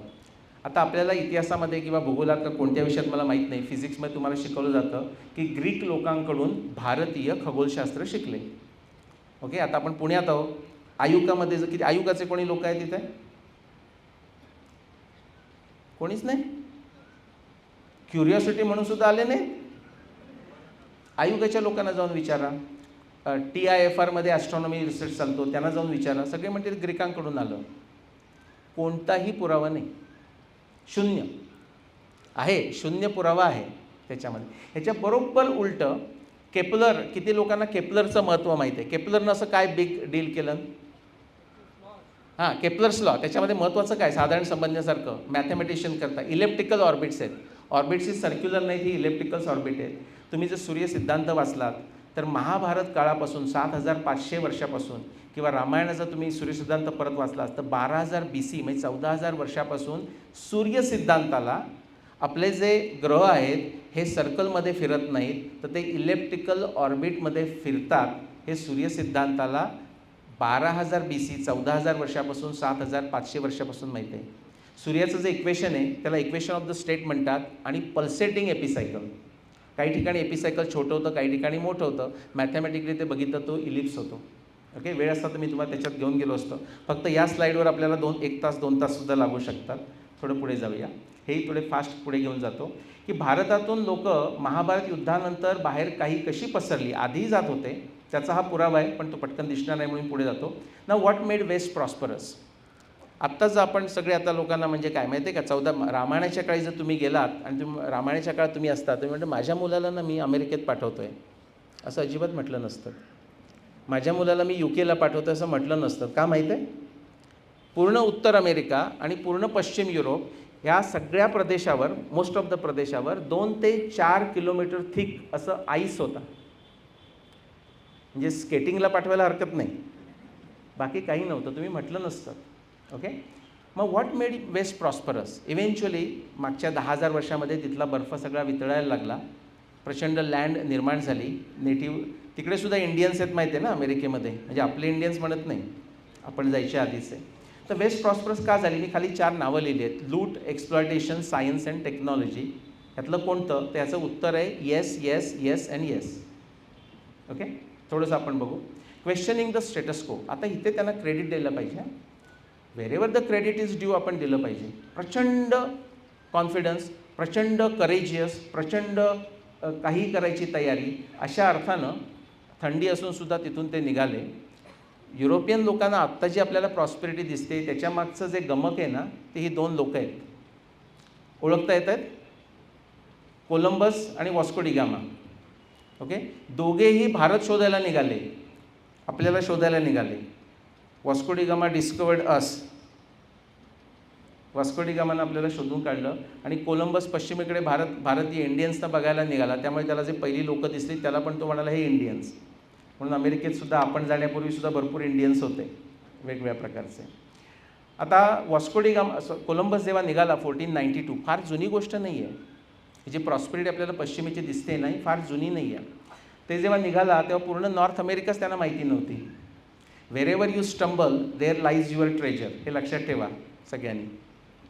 व्हेरेवर युअर स्टंबल, ते स्टंबल झालं की खाण्याला लागायचंच. मजेनं सांगतोय. तर त्याला पूर्ण अमेरिकामध्ये माहीत नव्हता. तो म्हणाला पश्चिमेकडे जातो आणि भारतामध्ये पोचतो, तर त्याला अमेरिका लागली. आणि पूर्वेला वॉस्को डी गामा आला आणि तो केपटाऊनमधून तिथून मग भारतीय खलाशांची मदत घेऊन आपल्या वेस्ट कोस्टला आपल्या तिथे कालिकतला लागला आणि त्याच्यानंतरची गोवा वगैरे तुम्हाला हिस्ट्री माहीत आहे. एक उदाहरण म्हणून सांगतो, ही 1498ची गोष्ट आहे, म्हणजे 1500 समजा. त्याच्यानंतर साधारण 100 वर्षांनी, किती जणांनी ऐकलं आहे माद्रे दे दिवस असं शिपचं स्टोरी, किती लोकांनी ऐकले. हे शिप ब्रिटिश राणीनं आपल्या, फार गरिबी होती तिथे, थंडी आणि कुडकुडत होते आणि सगळी गरिबी होती. आपल्या लोकांना हे केलं की जाऊन ते असं ऐकलं आहे की स्पेन आणि पोर्चुगाल लोकांनी काहीतरी चांगल्या जागा शोधून काढल्या श्रीमंत, ते भरपूर चांगला माल घेऊन येतात, त्यांची शिप्स लुटा. ऑफिशियल फरमान क्वीनकडनं.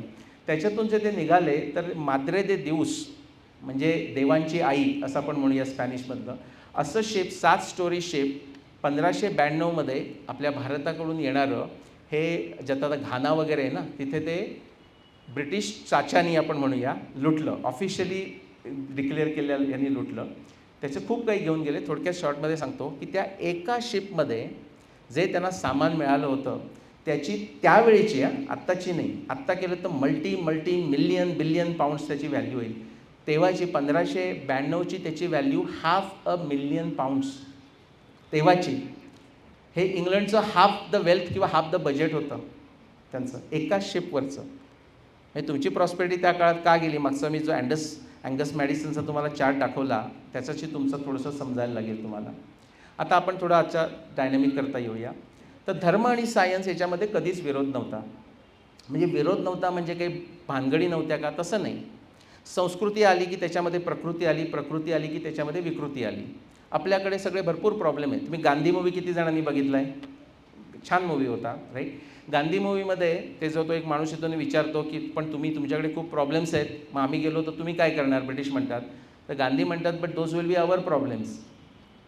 आम्ही आमचे प्रॉब्लेम सोडवू, तुमची मदत नको, अशा अर्थानं आपण म्हणतो. आपल्याकडे काही वेळा प्रॉब्लेम होतो, फॅनॅटिसिझम असतं, सगळ्या गोष्टी असतात, पण धर्म आणि सायन्स यांचा कधी झगडाच नव्हता.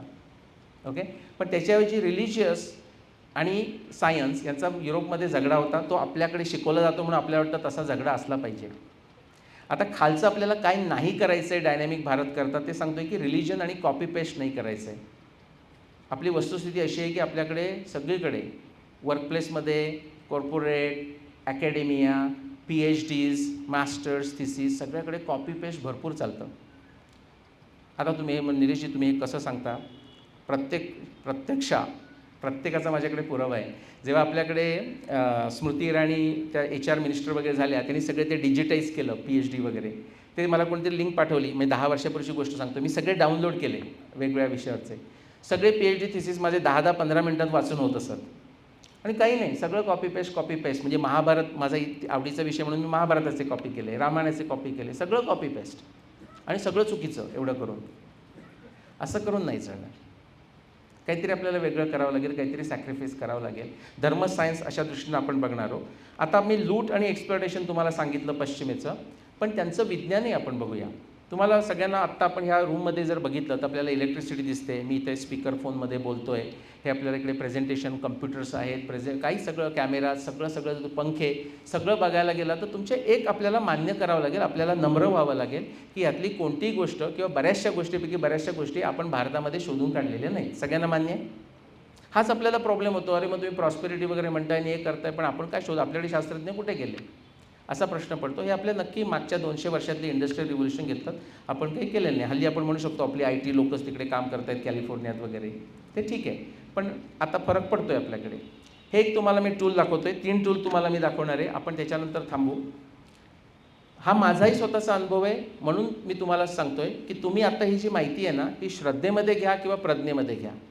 श्रद्धेमध्ये म्हणजे की मला माहीत नाही खरं की नाही खोटं नाही, पण ह्या माणसावर मी आत्ता विश्वास ठेवतो. पण आपण म्हणतो की ट्रस्ट बट व्हेरीफाय, म्हणजे श्रद्धा दाखवा, पण नुसतं मी म्हणतो ते मान्य करा असं अजिबात अपेक्षा नाही. इनफॅक्ट तसं केलं तर मला दुःख होईल मी नुसतं म्हटलं म्हणून. की त्याची शहानिशा करा. म्हणजे आपण म्हणतो ना की ते पुस्तक असं चिंध्या करून ते सुग्रीवाज ॲटलास तिथे असलं तर ते वाचा किंवा चिंध्या करा. प्रत्येकाच्या बाजूने बरोबर म्हणतोय का असं तुम्ही बघू शकता. खरोखर हा माणूस बरोबर सांगतोय का असं जर तुम्ही केलं. हे जे मी तुम्हाला टूल दाखवतोय, अमेरिकन लोकांना अशी नावं आवडतात. DCM असं म्हटलं. मी अमेरिकेत शिकवलेलंही आहे, म्हणजे 8,000 एक्झिक्युटिव्ह ट्रेनर केलेली आहेत मी. त्यात ते 50-60 आत्ता CEOज आहेत जगभर. ओके. आणि अजूनही मला ते ओळखतात. हे जे टूल आहे ना ह्याला तिकडे आपण DCM, हे मी Gमध्ये शिकवायचो. काही लोकांनी मला काल प्रश्न विचारला होता एका याच्यामध्ये की असं काही आपल्याकडे आहे का की भारताचं ते आहे आणि आपण जगाला शिकवू शकतो. आता हे पाश्चिमात्य देशांनी केलेलं सुद्धा philosophy of science, method of science आहे. पण मी हीच स्लाईड Gमध्ये 20 वर्ष वापरलेली आहे. 20 वर्ष, 1996 पासून. तर विज्ञानाची व्याख्या काय? आता बरेच कॉमर्सवाले लोक आहेत, पण तुम्हालाही विज्ञान वापरावं लागतं. विज्ञान म्हणजे कॉमन सेन्स आहे. पण त्याची जर व्याख्या आपण 500 वर्षातलं जे पाश्चिमात्य विज्ञान झालं त्याची फायनली त्यांनी व्याख्या केली. फायनली म्हणजे 1960मध्ये रिफाईंड व्याख्या sir Karl Popper, London school of economics, कॉमर्सशी संबंध असलेल्या जवळ, यांनी जी व्याख्या केली ती व्याख्या अशी आहे की the logic of scientific method, the logic of scientific discovery is basically a triangulation of explanation, prediction, testing, मधला त्रिकोण दिसतोय तुम्हाला, in the context of a theory, in the context of background knowledge. आता तुम्ही जर हे 1960 म्हणजे 80 वर्षापूर्वी त्याच्या हजारो वर्ष तुम्ही मागे गेलात, नक्की वेळ आपल्याला माहिती नाही. सेज गौतम याने जे दिलेलं आपण न्यायदर्शन असं म्हणतो त्याच्यामध्ये 500 सूत्र आहेत, म्हणजे साधारण 500 फॉर्म्युला, 500 तुम्हाला इन्साईट्स दिलेले आहेत. त्यातलं एक सूत्र आहे त्याच्यामध्ये हा फॉर्म्युला पूर्ण लिहिलेला आहे. संस्कृतमध्ये अगदी लोक शॉर्टमध्ये बोलतात. आता इंग्लिशमध्ये सांगताना मी म्हटलं triangulation of explanation, prediction, testing in the context of a theory, in the context of background knowledge. संस्कृतवाल्याला जर विचारलं तर ते म्हणतात पंच अवयवा. संपलं. मग कोणतरी म्हणे पण म्हणजे काय तुम्हाला म्हणायचं? अवयव आम्हाला कळलं, आम्हाला पण अवयव आहेत शरीराला, हात पाय वगैरे, पण मग ते 5 कोणतं आहे? तर म्हणजे अच्छा ते हवं आहे का तुम्हाला? प्रतिज्ञा, हेतू, उदाहरण, उपनय, निगमना आणि अवयवा, हे 5 अवयव. ते तुम्हाला थोड्या वेळाने दाखवतो. मी जो माझा 35 वर्षाचं जे संशोधन आहे, रामायण, महाभारत, आयुर्वेद, सुश्रुत, तुम्ही नुसतं विषयाचं नाव घ्या, ऋग्वेद, अनेक विषयांचं जे संशोधन आहे त्याच्यामध्ये नुसतं रामायण महाभारत तुम्ही जर नीट ऐकलं असले तर महाभारतामध्ये फक्त खगोलशास्त्राचे 300, रामायणामध्ये खगोलशास्त्राचे 600, एकत्र केले तर 900 पुरावे. हे सगळे 900 पुरावे मी तुम्हाला सांगतोय ना की मी ते चेक करून बघतोय जिक्सॉ पझल कुठे फिट होत आहे. सगळ्याकरता वापरण्यात हा एकच फॉर्म्युला. मला दुसऱ्या फॉर्म्युल्याची गरज पडलेली नाही. This is the logic of scientific method. Okay, हे मॉडर्न ह्याच्यामध्ये सांगतो. तिथे नावं लिहिलेली आहेत बघा की प्रमाणं म्हणजे पुरावा कोणत्या प्रकारचा असतो ते मध्ये जे तुम्ही नावं वाचू शकत असाल तेच आपण जर गौतमाच्या न्यायदर्शनामध्ये विचारलं तर त्याचा एक दुसरा फॉर्म्युला आहे. 500 फॉर्म्युलाज आहेत, त्याच्यातला दुसरा फॉर्म्युला तुम्हाला 2 सांगितले, पंच अवयवा, ओके, आणि प्रतिज्ञा, हेतू, उदाहरणं, निगमनानी, हे सगळं सांगितलं. तिसरा जो फॉर्म्युला त्याच्यामध्ये असेल तर तो म्हणतो प्रत्यक्षा, अनुमाना, उपमान, शब्द प्रमाणानी. दिसतंय तुम्हाला मधला जो ट्रायंगल दिसतोय ही 4 प्रमाणे आहेत. प्रत्यक्षा, अनुमाना, उपमान, शब्द प्रमाणाने. मी जो ज्ञानेश्वरांचं सांगितलं ना, आणि उदोस्तो चेनीप्रमाणे जैसे का सूर्याचे चालणे, हे उपमान झालं. आपल्याला म्हणजे ज्ञान हे कसं झाकलं जातं हे सांगताना सुद्धा आपण भगवद्गीतेचं तुम्ही वाचायला गेलात तर नुसतं एवढं सांगण्याकरता कृष्ण 3 दृष्टांत वापरतो. धूम्राने झाकीला अग्नी, धुळीने आरसा जसा, वारेने वेष्टीला गर्भ, कामाने ज्ञान हे तसे. कामामुळे ज्ञान, तुमच्या डिझायरमुळे तुमचं ज्ञान कसं लोपतं हे सांगताना तो 3 उपमान वापरतो. हे सायन्स म्हणून मान्य केलं जातं. हा तो फॉर्म्युला आहे. ओके, आपण पुढे बघूया. सो हे एक झालं. दुसरं, आता काय होतं माहिती आहे का, समजा मी महाभारताचा काळ काढला तर महाभारताचा काळ काढल्यानंतर खरं म्हणजे लोकांनी टाळ्या वाजवायला पाहिजेत की नाही. 5561 काढलं, 300 पुरावे, जिक्सॉ पझल सोडवलं, क्रॉसवर्ड पझल सोडवलं. पण जनरली काय होतं, मानवी स्वभाव असा आहे ते म्हणजे ठीक आहे 300 केलं काही चांगलं केलं, चला क्लॅप क्लॅप. आता ते म्हणतात नो गुड वर्क गोज अनपनिश्ड. पण मग लगेच सगळ्यांच्या मनामध्ये संशय यायला लागतो, पण हे जर खरं असेल तर मग त्याचं काय, मग त्याचं काय, मग त्याचं काय. ह्याच्यात काही चुकीचं नाही आहे. इनफॅक्ट आपण संशय हा वाईट समजतो ना. भगवद्गीतेत कृष्ण संशय वाईट आहे असं सांगतो. अज्ञेश्य, किती जण भगवद्गीता वाचतात बाय द वे. आता आपल्यापर्यंत नवीन लोकांना सांगायचं म्हणून सांगतो की तुम्हाला जर म्हणजे कॉमर्स म्हणून म्हणत नाही, कोणत्याही फील्डमधलं असू दे, तुम्हाला जर आयुष्यामध्ये काहीतरी ओरिजिनल करायचं असेल, काहीतरी इनोव्हेटिव्ह करायचं असेल, काहीतरी विशेष काहीतरी वेगळं करून दाखवायचं आहे, कॉपी पेस्ट मला नाही करायचं आहे, तर 2-3 गोष्टी तुम्हाला कराव्या लागतील. एक, भगवद्गीता सतत अभ्यास करावा लागेल आणि दर्शनशास्त्र अभ्यास करावा लागेल. आणि हा सब्जेक्ट किंवा हा मी आत्ता सांगितलेलं हे ऑप्शनल नाही, हे कंपल्सरी आहे. It's a non negotiable. भगवद्गीतेचा अभ्यास आणि दर्शनशास्त्राचा अभ्यास तुम्हाला जर आयुष्यात काही इनोव्हेटिव्ह ओरिजिनल करायचं असेल तर इट्स अ नॉन निगोशिएबल. तुम्हाला सहज कदाचित माहीत असं सांगतो की आईन्स्टाईनला भगवद्गीतेचा उपनिषदाचा अभ्यास होता. ओके, जर आता तुम्ही जर डिस्कशन बघितली तर वॉर्नर हायझनबर्ग, तुम्ही नाव ऐकलं असेल तर वॉर्नर हायझनबर्ग आणि यांचा टागोर, रवींद्रनाथ टागोर यांचा संवाद आहे, यांचा पॉडकास्ट आहे जुन्या काळातला, तो मुद्दाम वाचून बघा तुम्ही. रवींद्रनाथ टागोर आणि आईन्स्टाईन यांचा जुना पॉडकास्ट म्हणजे दोघांचा संवाद तुम्हाला वाचायला मिळेल, त्याच्यामध्ये तुम्ही तो वाचून बघा. ओके, एरविन श्रोडिंजर ज्यांनी नाव ऐकलं असेल त्यानं त्याचं लाईफ, व्हॉट इज लाईफ असं पुस्तक लिहिलं आहे, त्याच्यामध्ये तो वेदांताबद्दल काय म्हणतो ते तुम्ही बघा. म्हणजे माझ्यावर विश्वास ठेवा असं मी तुम्हाला म्हणत नाही आहे. मग एक तुम्हाला समजा मला 5561 महाभारत झालं, कशावरून मी काढलं, खगोलशास्त्र पुरावा. मग लोक म्हणतात आणखी काही पुरावा आहे का. तुमच्याही मनात आलं असेल की ते ठीक आहे ॲस्ट्रॉनॉमी आम्हाला तर कळत नाही, आणखी काही पुरावा आहे का. समजा मी तुम्हाला उदाहरण म्हणून सांगतो, मी तुम्हाला दाखवणार नाही आहे, पण महाभारतात असं लिहिलेलं आहे की महाभारत युद्धानंतर 36 वर्षांनी कृष्णाची द्वारका पाण्याखाली गेली. आता जर असं जर तरच्या गोष्टी करतो ना आपण, समजा एका मिनिटाकरता श्रद्धेवर आपण अझूम करू की महाभारत युद्ध 5561 BC झालं, त्याच्यानंतर 36 वर्षांनी म्हणजे 5525 BC कृष्णाची द्वारका पाण्यात गेली पाहिजे. मग त्याचा काही पुरावा मिळतो का. आता तो काही आकाशात नाही मिळणार ना. म्हणजे अचानक समुद्राची पातळी वाढली आहे का असा जर तुम्ही पुरावा बघायला गेलात तर भारताच्या पश्चिम किनाऱ्यावर, पूर्व किनाऱ्यावर जगभर तुम्हाला पुरावा मिळतो. 30पेक्षा जास्त पुरावे आहेत की सडनली अचानक 5525 BC समुद्राची पातळी अचानक वाढली आणि ती सुनामी नव्हती. कारण सुनामी पाणी वर जाताना खाली येतं, हे जे पाणी वर गेलं ते तसंच राहिलं. भारताच्या पश्चिम किनाऱ्यावर म्हणजे अरबी समुद्रामध्ये 5525 BC अचानक 15 मीटर पाणी वर गेलं आणि तिच्या पुढच्या 400 वर्षामध्ये आणखी 8 मीटर गेलं, नेट 23 मीटर्स वर गेलं. आत्ताची समुद्राची पातळी आहे ना त्याच्यापेक्षा 3 मीटर आणखी वर गेलं. किती जण धोलावीरा आणि लोथलला गेलेले आहेत. धोलावीरा तुम्हाला सांगतात ना की हे पूर्वी बंदर होतं, आता समुद्र थोडा दूर दिसतो त्या वरच्या ह्याच्यावरून, पण त्यावेळी धोलावीरा हे बंदर होतं, पोर्ट होतं. लोथल तर खूपच आत आहे. ते लोथल पोर्ट होतं. का होतं? कारण त्यावेळी समुद्राची पातळी आजपेक्षासुद्धा जास्त होती. हे तुम्हाला म्हणजे कृष्णाची द्वारका गेली 15 मीटरमध्ये, पण त्याच्यापेक्षा पुढे पाणी गेलं. तेच पाणी तुम्हाला 2000 BC नंतर खाली यायला लागलं.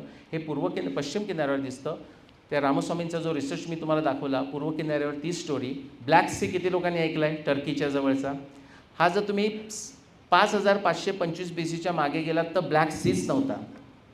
रायन आणि पिटमन, कोलंबिया युनिव्हर्सिटीचे 2 जिओलॉजिस्ट यांनी जे पुस्तक लिहिलेलं आहे की बरोबर 5525मध्ये 9 विज्ञानाचे पॅरामीटर्स करून त्यांनी दाखवले की त्याचवेळी सगळं जगभर समुद्राचं पाणी वाढलं. अटलांटिकमधलं पाणी भूमध्य समुद्रामध्ये आलं, तिथून ते एगियन सीमध्ये गेलं, तिथून सी ऑफ मार्मरा, तिथून ते इस्तंबूलला किती जण गेलेले आहेत? हां, तिथे ते बोस्फोरस चॅनल दिसतं ना, ते ब्रेक करून त्या दुसऱ्या बाजूला सॉल्टी वॉटर यायला लागलं. प्रॅक्टिकली इन्स्टंटेनियस पुढच्या 100-200 वर्षामध्ये ब्लॅक सी फॉर्मेशन झालं. सगळं जगभर तुम्हाला पुरावा मिळतो. ह्याला आपण टेट्राडिक स्कीमा म्हणतो. P1 TTE P2. एक प्रॉब्लेम होता, तो सोडवायला आपण एक हायपोथेसिस केलं, एरर एलिमिनेशन केलं, त्याचं आपलं उत्तर मिळालं आपल्या भाग्यानं. नवीन प्रश्न निर्माण होतात. कम्प्युटर प्रोग्रॅमर्स करतात, डू लूप असतं ना, तसं तो P2ला P1 करायचं आणि परत कामाला लागायचं. असं करत आपली प्रगती होत जाते.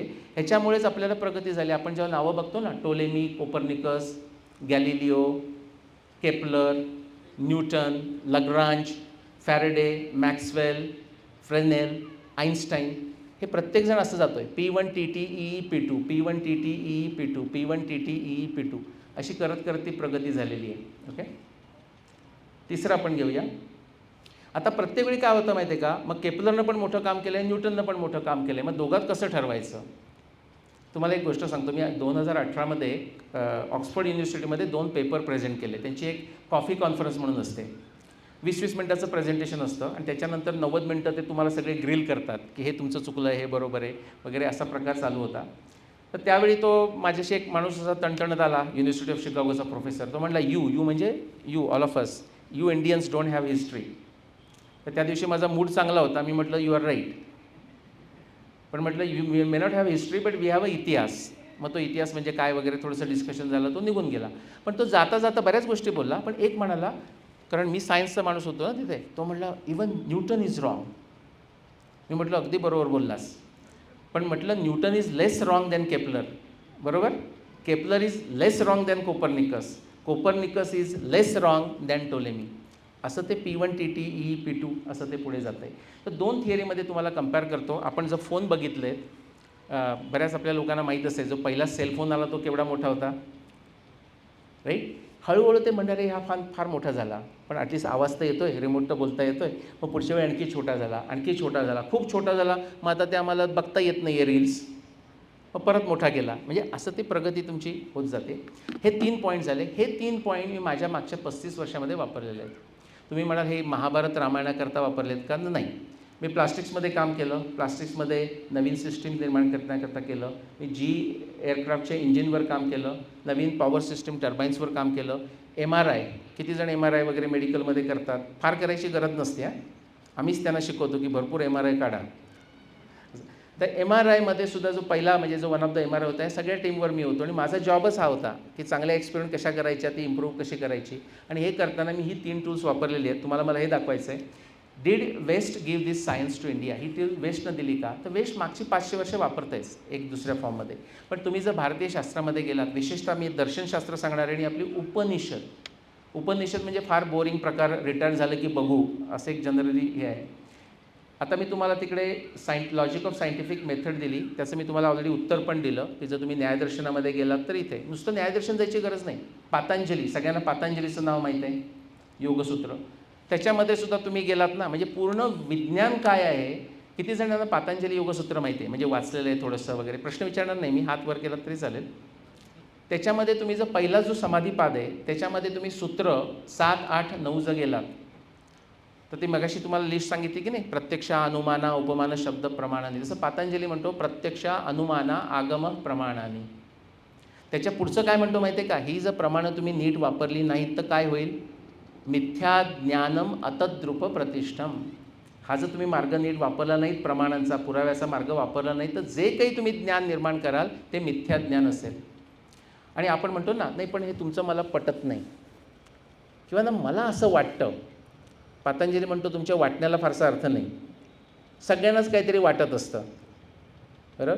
त्याचं पुढचं जे सूत्र आहे तो म्हणतो शब्द ज्ञानानुपाती वस्तुशून्य विकल्प. म्हणजे शब्दज्ञान म्हणजे तुम्हाला काहीतरी वाटते, मला असं म्हणायचं आहे, माझ्या मते, पण त्या मताला जर पुरावा नसेल, शब्द ज्ञानानुपाती वस्तुशून्य पण त्याला पुरावा नाही, तर त्याच्यामुळे विकल्प म्हणजे कन्फ्युजन, डिल्युजन सगळं तयार होतं. ह्या 3 ह्याच्यामध्ये पूर्ण विज्ञान आलं, पूर्ण पश्चिमेचं विज्ञान आलं, आपल्याला जर ते कळलं तर आणि आपल्याला वापरता आलं तर.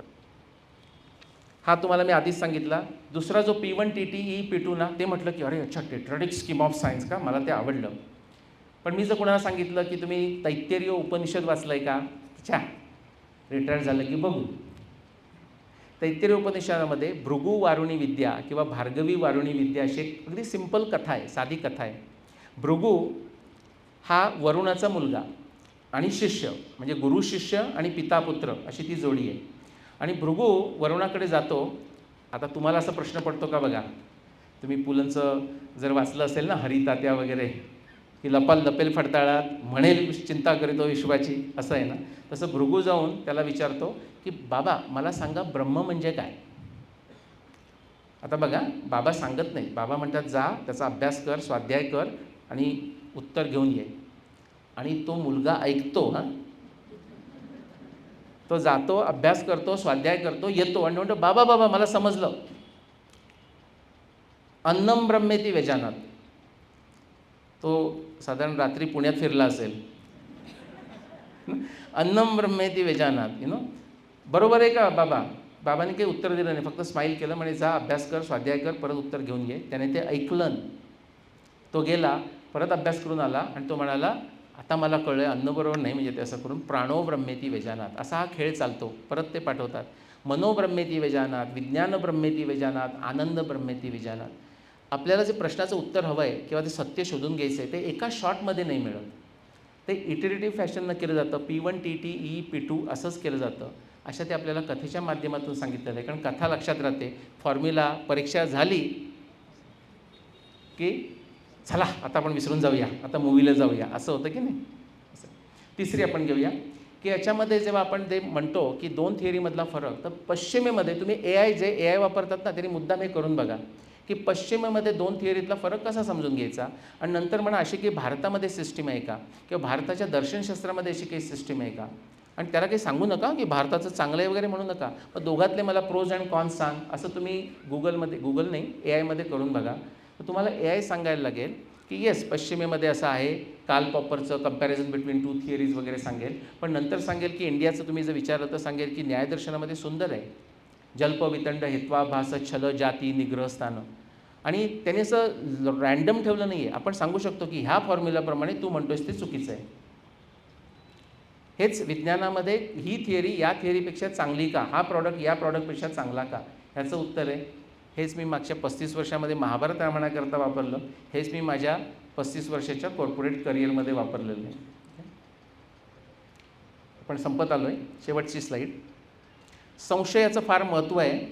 आता कृष्ण जेव्हा आपल्याला संशय म्हणतो ना, तेव्हा तो काय म्हणतो माहिती आहे का, म्हणजे तुम्ही वाचलं असतं तर अज्ञश्च अश्रद्धधानश्च संशयात्मा विनश्यती. मराठी करता नसे ज्ञान नसे श्रद्धा संशयी नासला पुरा. म्हणजे तुमच्याकडे श्रद्धा पण नाही आणि ज्ञान पण नाही. पतंजली पण तेच सांगतो. तुम्हाला कसं समजायचं, श्रद्धा वीर्य स्मृती समाधी प्रज्ञा. एक तर श्रद्धेनं समजून घ्या, नाही तर प्रज्ञेनं समजून घ्या, तिसरा चॉईस नाही आहे तसा. ओके. हे सांगताना संशयाचं महत्त्व आहे. म्हणजे संशय कुठचा, मनाचा संशय वाईट आहे. कृष्ण जेव्हा म्हणतो अज्ञश्च श्रद्धांश संशयात्मा विनश्यती, ओके, तो मनाचा संशय नको. मनाचा संशय म्हणजे कसा असतो माहिती आहे का, की हे असं कसं झालं असेल आणि मग असं हात करून बसायचं की दुसऱ्या कोणीतरी उत्तर द्यावं. हा झाला मनाचा संशय. बुद्धीचा संशय म्हणजे रामायणामध्ये पुष्पक विमान, म्हणजे रामायणात कसं काय पुष्पक विमान असेल, इतक्या 14,000 वर्षापूर्वी पुष्पक विमान. जरा रामायण वाचून बघतो आणखी काही पुष्पक विमानाचं मिळतं का. तुम्ही जर वाचलं तर तुम्हाला खूप काही मिळेल पुष्पक विमानाचं. आता आपल्याकडे वेळ कमी आहे म्हणून मी थांबतोय, त्याच्यावर सांगत नाही आहे. तो संशय जो आहे तो बुद्धीचा संशय, म्हणजे प्रत्यक्ष माणूस काहीतरी करायला लागतो. हे असं शक्य आहे का, तर मी करून बघतो. तर बुद्धीचा संशय हा फारच संशय. सगळ्या दर्शनशास्त्रांना संशय आवडतो. तो तुम्हाला समजून घ्यायचा आहे आणि तो चांगला मुद्दा आहे. संशयाशिवाय ज्ञानच होत नाही. म्हणून उपनिषदामध्ये म्हटलेलं आहे one who knows doesn't know. One who knows not, actually माहीत नाही त्याला माहीत आहे, ही नोज, कारण संशय असल्याशिवाय ज्ञान होत नाही, अशी त्याच्यामागची भूमिका आहे. तो संशय हा मनाचा नसावा, बुद्धीचा असावा. तसंच त्याच्यामुळे ज्ञानतृप्ती होते. ते स्वतः करायचे. दुसऱ्याला विचारून माहिती विचारली तर तुम्हाला अकॅडमीमध्ये शिकवतात ते सांगतील, परीक्षेमध्ये पास व्हाल पण चुकीचं नॉलेज मिळेल. इतिहासाबद्दल तरी सांगतो या, स्टेमबद्दलचं वेगळा विषय. तसंच तुम्हाला श्रद्धा पाहिजे. श्रद्धामध्ये काय होतं माहिती आहे का, प्रचंड कर्मशक्ती निर्माण होते. आता श्रद्धेचे सुद्धा प्रकार आहेत. भगवद्गीता वाचण्याला माहीत असेल, त्रिविधा भवती श्रद्धा देहिनांसा स्वभावजा सात्विकी राजसी चैव तामसी चेतिताम शृणु. एखाद्याकडे भरपूर श्रद्धा आहे पण ती तामसी आहे तर काय होतं. एक उदाहरण म्हणून तुम्हाला सांगतो की जर भरपूर श्रद्धा आहे पण ती तामसी आहे, तो माणूस डिस्ट्रक्टिव्ह कामं करतो, म्हणजे तो माणूस टेररिस्ट बनतो. पण तेच तुमच्याकडे श्रद्धा असेल, श्रद्धेची टेररिस्टसुद्धा ब्रेव असतो. आता समजा स्वतःला ब्लो करणारा माणूस, ह्यालासुद्धा करेज लागतं ना, तो ब्रेव आहे पण त्याची श्रद्धा तामसी आहे, त्याच्यामुळे समाजाचं नुकसान झालं. पण ती श्रद्धा जर तुमची सात्विक असेल तर खूप काही प्रॉस्पेरिटी, खूप काही अभ्युदय असं तुम्ही करू शकता. तिसरं पाहिजे, त्याच्यामुळे तुमची कर्मशक्ती निर्माण होते. तिसरं पाहिजे जिज्ञासा. पण जिज्ञासा म्हणजे कुतूहल नाही. ॲक्च्युली आपल्याकडे प्रश्नोत्तराचा वेळ आहे. मी तुम्हाला असं सांगणार आहे की असा कोणताही प्रश्न तुम्ही आज विचारणार नाही की ज्याचं उत्तर मी कधी आधी दिलेलं नाही आणि ते व्हिडिओमध्ये नाही, असा कोणताही प्रश्न नाही. आपण प्रश्नाचा टाईम मी थोडा जास्त वेळही घेतला असेल, आपण तो कॅन्सलही करू शकतो. आणि ते प्रश्न म्हणजे लगेच काय विचारणार, हे एवढं सगळं ऐकताना कोणीतरी न ऐकणारा माणूस असतो, तो विचारतो पण कलियुग एवढं, द्वापारयुग 8,64,000, तुम्ही कसं म्हणता 14,000 वर्षापूर्वी, असं ते परत सुरू होतं. आपण प्रश्न कॅन्सल केले तरी चालतील, जर वेळ असेल तर आपण एखाद दुसरा घेऊ. तिसरं जे आहे ते जिज्ञासा म्हणजे क्युरिओसिटी. पण त्याच्यातसुद्धा प्रकार आहेत. एक कुतूहल म्हणजे ना की भीष्माची हाईट काय होती, अरे करणार काय तू, त्याच्याकरता खुर्ची बनवतोयस का. ओके. वाचस्पती मिश्रांनी म्हणजे शंकराचार्यांच्या भगवद्गीतेवर कॉमेंट करताना, भामती म्हणून त्यांची जी टीका आहे त्याच्यामध्ये असं म्हटलेलं आहे की संशय असावा पण तो कसा असावा. ओके. की तो संशय तुम्ही सगळा अभ्यास केल्यानंतर सुद्धा तुम्हाला त्याचं उत्तर मिळत नाही आहे म्हणून तो तुम्ही विचारताय. आणि म्हणजे सप्रयोजन पण असावा, म्हणजे त्याचं जर उत्तर मिळालं त्याचं तू प्रॉस्पेरिटी करता करणार काय, काही नाही, मला आपलं असं जर समजून घ्यायचं आहे मग तू अभ्यास कर त्याचा, दुसऱ्यांना कशाला विचारतोयस. तशा प्रकारचं कुतूहल म्हणून पुरेसं नाही, त्याची ती जिज्ञासा पाहिजे, सप्रयोजन पाहिजे की त्याच्यानंतर त्याचा काहीतरी जर वापर झाला तर तुम्ही काहीतरी कराल त्याच्यापासून. असं जर केलं तर हे जे आपलं तिसरं जे मेट्रिक आहे ना, मी तुम्हाला क्यूब कंप्लीट करतो, त्याच्या बॉटममध्ये म्हणजे नुसतंच क्युरिओसिटी, नुसतीच तामसी श्रद्धा आणि नुसता मनाचा संशय, त्याच्यामुळे विनाश होतो. जे कृष्ण म्हणतो आहे तो विनाश तिथून आहे. पण त्याच्या उलट तुम्हाला जर बुद्धीचा संशय असेल, जिज्ञासा सप्रयोजन असेल आणि तुमची श्रद्धा जर सात्विक असेल तर त्याच्यातून तुम्हाला अभ्युदय साध्य करता येतो. ठीक आहे. हे थोडंसं पुढे जातो. आता शेवटचा पॉईंट, सुख, प्लेजर आणि जॉय वर्सेस आनंद, ब्लिस आणि कंटेंटमेंट. आपल्या धर्माची व्याख्या तुम्हाला सांगतो, ही सुद्धा दर्शनशास्त्रातून येते. एक वैशेषिक दर्शन, अशी बरीच दर्शन आहे, त्यातलं एक वैशेषिक दर्शन आहे. त्याच्यामध्ये धर्माची व्याख्या, आपल्या धर्म म्हणजे काय, धर्म मनात आल्यानंतर काय होतं सांगा, की कुठच्या तरी मंदिरात जातो मी, तेही बरोबर आहे, त्याची फार आवश्यकता आहे. पण नमस्कार करतो, डोळे बंद करतो, जरा पूजा करतो, घंटा वाजवतो, टाळ्या वाजवतो, असे एक आपली साधारण जनरल समजूत आहे. तो भागच आहे त्याचा, पण तो एक सिम्बॉलिक भाग आहे. वैशेषिक दर्शनाची धर्माची व्याख्या अशी आहे, तिथे लिहिले मला वाटतं खाली का, यतो अभ्युदय निश्रेयस सिद्धी सधर्म.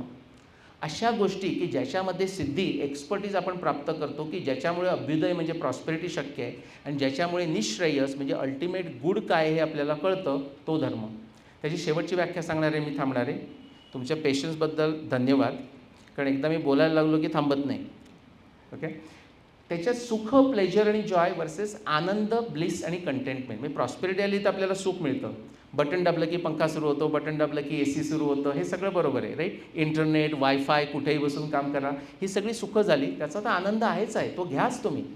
यतो अभ्युदय निश्रेयस सिद्धी सधर्म, तो अभ्युदय हा धर्माचाच पार्ट आहे. पण निश्रेयस, अल्टिमेट गुड, कुठे थांबायचं हे पण कळलं पाहिजे.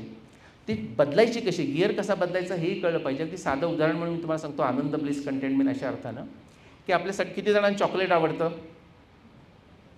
थोड्याच लोकांना आवडतं, चांगली गोष्ट आहे. ओके. चॉकलेट आपल्याला आवडतं, खाल्ल्यानंतर आनंद होतो, सुख होतं, जॉय येतो, सुख सगळं छान, वेगवेगळ्या प्रकारची चॉकलेट्स खाऊन होतं. पण काही काळानं म्हणजे माझ्यासारखी 50च्या वरची लोकांना असं होतं की खायची इच्छा असते तरी नको खाऊया. असं होतं, बरोबर. असं म्हणून झालं असं नाही, पण तुम्ही सहज विचार करून बघा, ते एखादं छोटंसं चॉकलेट तुम्ही छोट्याशा लहान मुलाला 2-3 वर्षाच्या मुलाला द्या. त्यांच्यातही वेगवेगळे विचार असतात, कोणी माणूस पटकन खाऊन टाकतो. पण तुम्ही बरेच वेळा लहान मुलं बघा, तुम्ही एखादं चॉकलेट दिलं ना, कोणतरी गेस्टनं आलेलं दिलं, तर ते चॉकलेट घेऊन ते ही शी जे मूल असेल ना, ते सगळीकडे दाखवत फिरतं. बघा माझ्याकडे काय मिळालं आहे बघ, इतर मित्रांनाही दाखवतं, देईलच असं नाही पण दाखवतं, राईट. आता आपण जेव्हा ते चॉकलेट देतो आपल्याला आनंद होतो, त्या मुलाला ते चॉकलेट मिळालं ह्याचा आनंद होतो. प्रत्यक्ष खाण्याचा आनंद वेगळाच आहे, खाण्याचा आनंद नाही असं नाही. पण आपण नुसतं कोणाला तरी दिलं आणि समोरच्या माणसाच्या चेहऱ्यावरचा आपल्याला भाव जो मिळाला, गुप्त दान करावं आपण असं म्हणतो तसा भाव मिळाला, त्याच्यातून जो आनंद मिळणार आहे ना, तो आनंद आहे, तो ब्लिस आहे, ते कंटेंटमेंट आहे, ते शांती म्हणतो ना, पीस आहे त्याच्यामध्ये. It is different than a सुख. सुखापेक्षा वेगळं आहे ते. जॉय, इफोरिया ह्याच्यापेक्षा काहीतरी ते वेगळं आहे. आता ते म्हणजे आपण दुसऱ्याला ते चॉकलेट देणं, म्हणजे आपल्याकडे जे ज्ञान आहे त्याचा दुसऱ्याकरता वापर करणं, आपल्याला जे स्किल येतं ते दुसऱ्याला सांगणं, आणि मग ते तो माणूस वापरून आणखी काहीतरी चांगलं करतं आहे, म्हणजे घाबरून नाही जायचं. गुरु शिष्य पराजय तसं आपल्याकडे म्हटलेलं आहे. आपण गुरु, आपण शिष्य आपल्यापेक्षा चांगला केला, की ज्याने आपला पराजय केला, आपण त्याला टेनिस शिकवलं आणि तोच आपल्याला त्या डिफीट करतो, ह्याच्यामध्ये आपल्याला आनंद झाला पाहिजे. काय शिष्य तयार केला आहे, अशा अर्थानं जे आहे ते म्हणजे निःश्रेयसं, अल्टिमेट गुड. हे साधारण उदाहरण म्हणून मी तुम्हाला चॉकलेट वापरलं. ही अशी पुस्तकं अमेरिकेत असतात तर अशी पुस्तकं दिसतात, भारतात तिथं आहेत की नाही माहिती नाही, तर अशी दिसतात. वेगवेगळ्या भाषामध्ये भाषांतर झालेली आहेत. कन्नड येत असेल तर कन्नडमध्ये पण when did the Mahabharata war आहे. इथे 1 मिनिट मी तुम्हाला सांगतो, आपल्याकडे इथे दामले प्लीज, लीनाजी 1 मिनिट उभं राहता. हे जे पुस्तक आहे हे आम्ही 3 लोकांनी लिहिलेलं आहे. त्या लीनाताई दामलेही आज आपल्याबरोबर आहेत. ओके, त्या ॲस्ट्रोफिजिसिस्ट आहेत बाय दी वे. ओके, म्हणजे माझ्यावर ट्रस्ट नाही केला तरी त्यांना ट्रस्ट करा, त्याच्यामध्ये काय लिहिलं आहे ते. हे सुद्धा पुस्तक आहे की नाही मला माहीत नाही. आणि सुग्रीवाज ॲटलास मी तुम्हाला सांगितलं. प्रश्नोत्तराला ऑर्गनायझर्सना मी विचारतो, वेळ असेल तर आपण करू, पण प्रश्न जरी पूर्ण काढून टाकले ना तरी चालतील. याच्याकरता एवढंच घ्यायचं तर आपण घेऊ. अशाकरता सांगतो की असा कोणताही प्रश्न नाही की जो तुम्ही विचाराल की ज्याचं उत्तर मी दिलेलं नाही. ओके, तुम्हाला 10 मिनटं प्रश्नोत्तराकरता. ओके, आणि त्यांच्याकडे स्पीकरफोन आपल्याला देता येईल का, त्याला पुढे यायला सांगायचं, काय करायचं प्रश्न. ओके, माझं लेक्चर संपलेलं आहे. ओके, आवडलं असलं नसलं तरी सुद्धा टाळ्या वाजवा. धन्यवाद. 10 मिनटं आहेत आपल्याकडे. आपण 1-2-3 प्रश्न घेऊ आणि आपण थांबूया.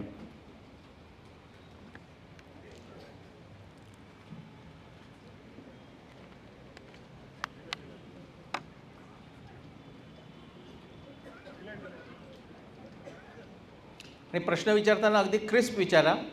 ओके, म्हणजे हू, वेन, व्हॉट, वेअर, वाय असं काहीतरी सुरू झालेलं तर चांगलं असतं.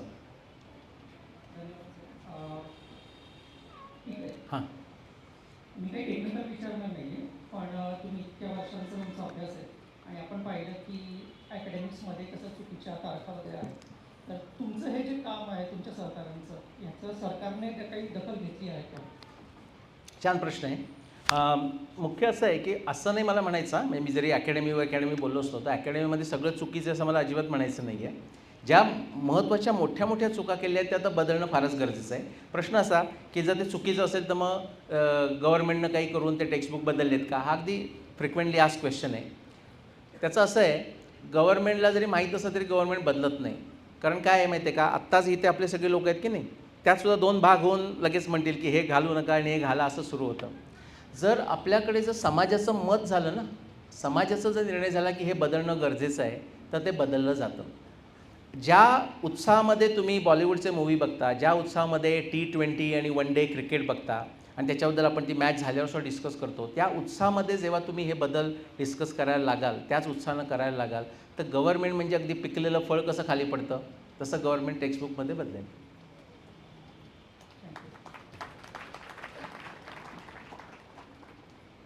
सर धन्यवाद. आपल्या अभ्यासाप्रमाणे सगळं इतिहास कळला, पण 2047चा फोकस असा तुमच्या भाषणामध्ये आला काही आला नाही. हां, त्या दृष्टीनं तुम्ही अगदी बरोबर. नाही, कसं आहे माहिती आहे का, आता 2047मध्ये आपण ह्या 25 गोष्टी करूया आणि ह्याच्यावर तुम्ही ते खाली ब्रेकडाऊन करून उद्यापासून हे करायला लागा, रस्ते झाडायला लागा, असं मला सांगायचंच नाही. त्याच्यातला 2047 करता मेसेज असा आहे की यतो अभ्युदय निःश्रेयस सिद्धी सधर्म. तुम्हाला अभ्युदय करता जर शिकायचं असेल, इनोव्हेशन करायचं असेल, प्रॉस्पेरिटी करायची असेल, तर त्याच्याकरता मार्ग हा की विज्ञानाचा मार्ग आहे. भारतामध्ये धर्म आणि विज्ञान ह्याच्यामध्ये काही फरक नाही. तुम्हाला भारताच्या आपल्या भारतीय ग्रंथामधून प्रचंड स्फूर्ती मिळेल. आता श्रद्धा कशा करता पाहिजे? श्रद्धा कर्मशक्ती. कितीही डोक्यामध्ये आयडिया असू देत, पण तुमच्यामध्ये जर कर्मशक्ती नसेल तर काही करणार नाही. आयडिया डिस्कस करा, पंचवार्षिक योजना, पुढे काही नाही. नंतर तुम्हाला जो श्रद्धामध्येच निष्ठा आहे आणि श्रद्धामध्येच असा एक जो ऑनेस्टीचा जो भाग आहे तो श्रद्धेशिवाय येत नाही. म्हणजेच काय, आत्ता तुम्हाला काय दिसतं की बरेच जेव्हा प्रोजेक्ट्स होतात तर त्या प्रोजेक्ट्समध्ये काय असतं की कितीचा प्रोजेक्ट आहे, किती अमेरिकेत असताना ते आम्हाला नंबरच कळत नाहीत. म्हणजे ते 12,000 लाख कोटी असं म्हणतात ना, ते नक्की कुठच्या लाख आणि कुणाचे कोटी हे कळत नाही, इतके ते मोठे नंबर झालेले आहेत. तर ह्याच्यामध्ये तुम्हाला श्रद्धा हा जो भाग आहे ना, तो त्याच्यामध्ये ऑनेस्टीचा भाग आहे.